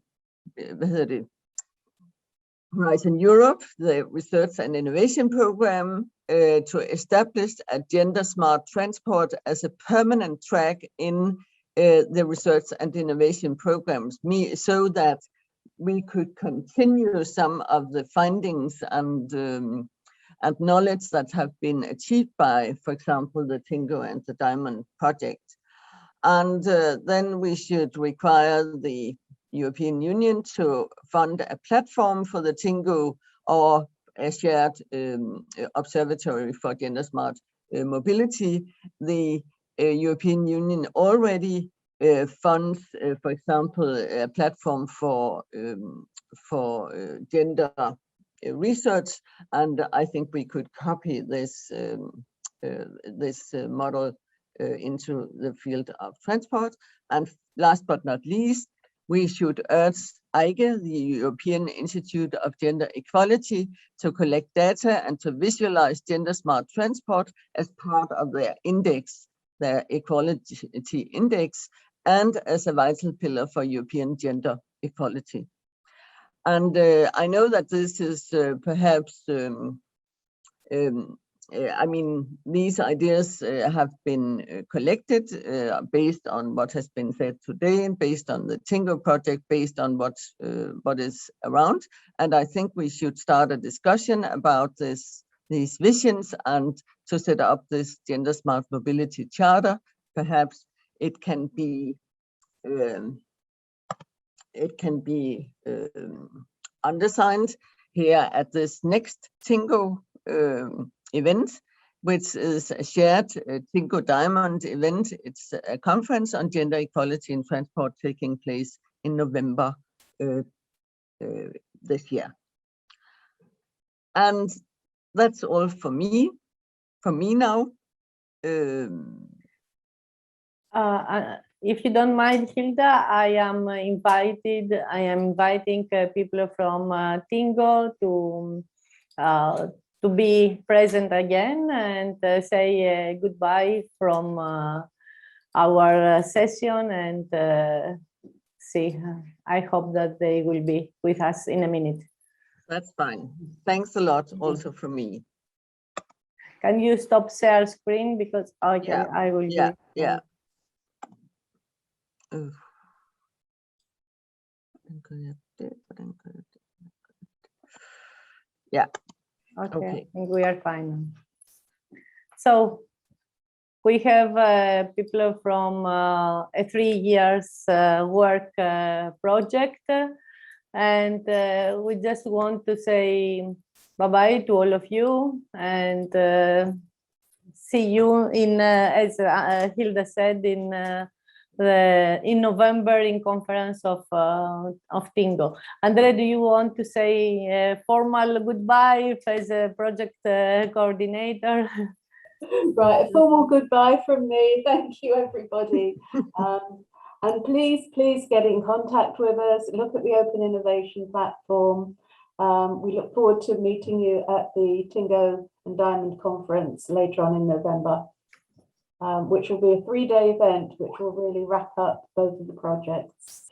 So thank you all for staying with us. Thank you for your contributions as well. So thank you.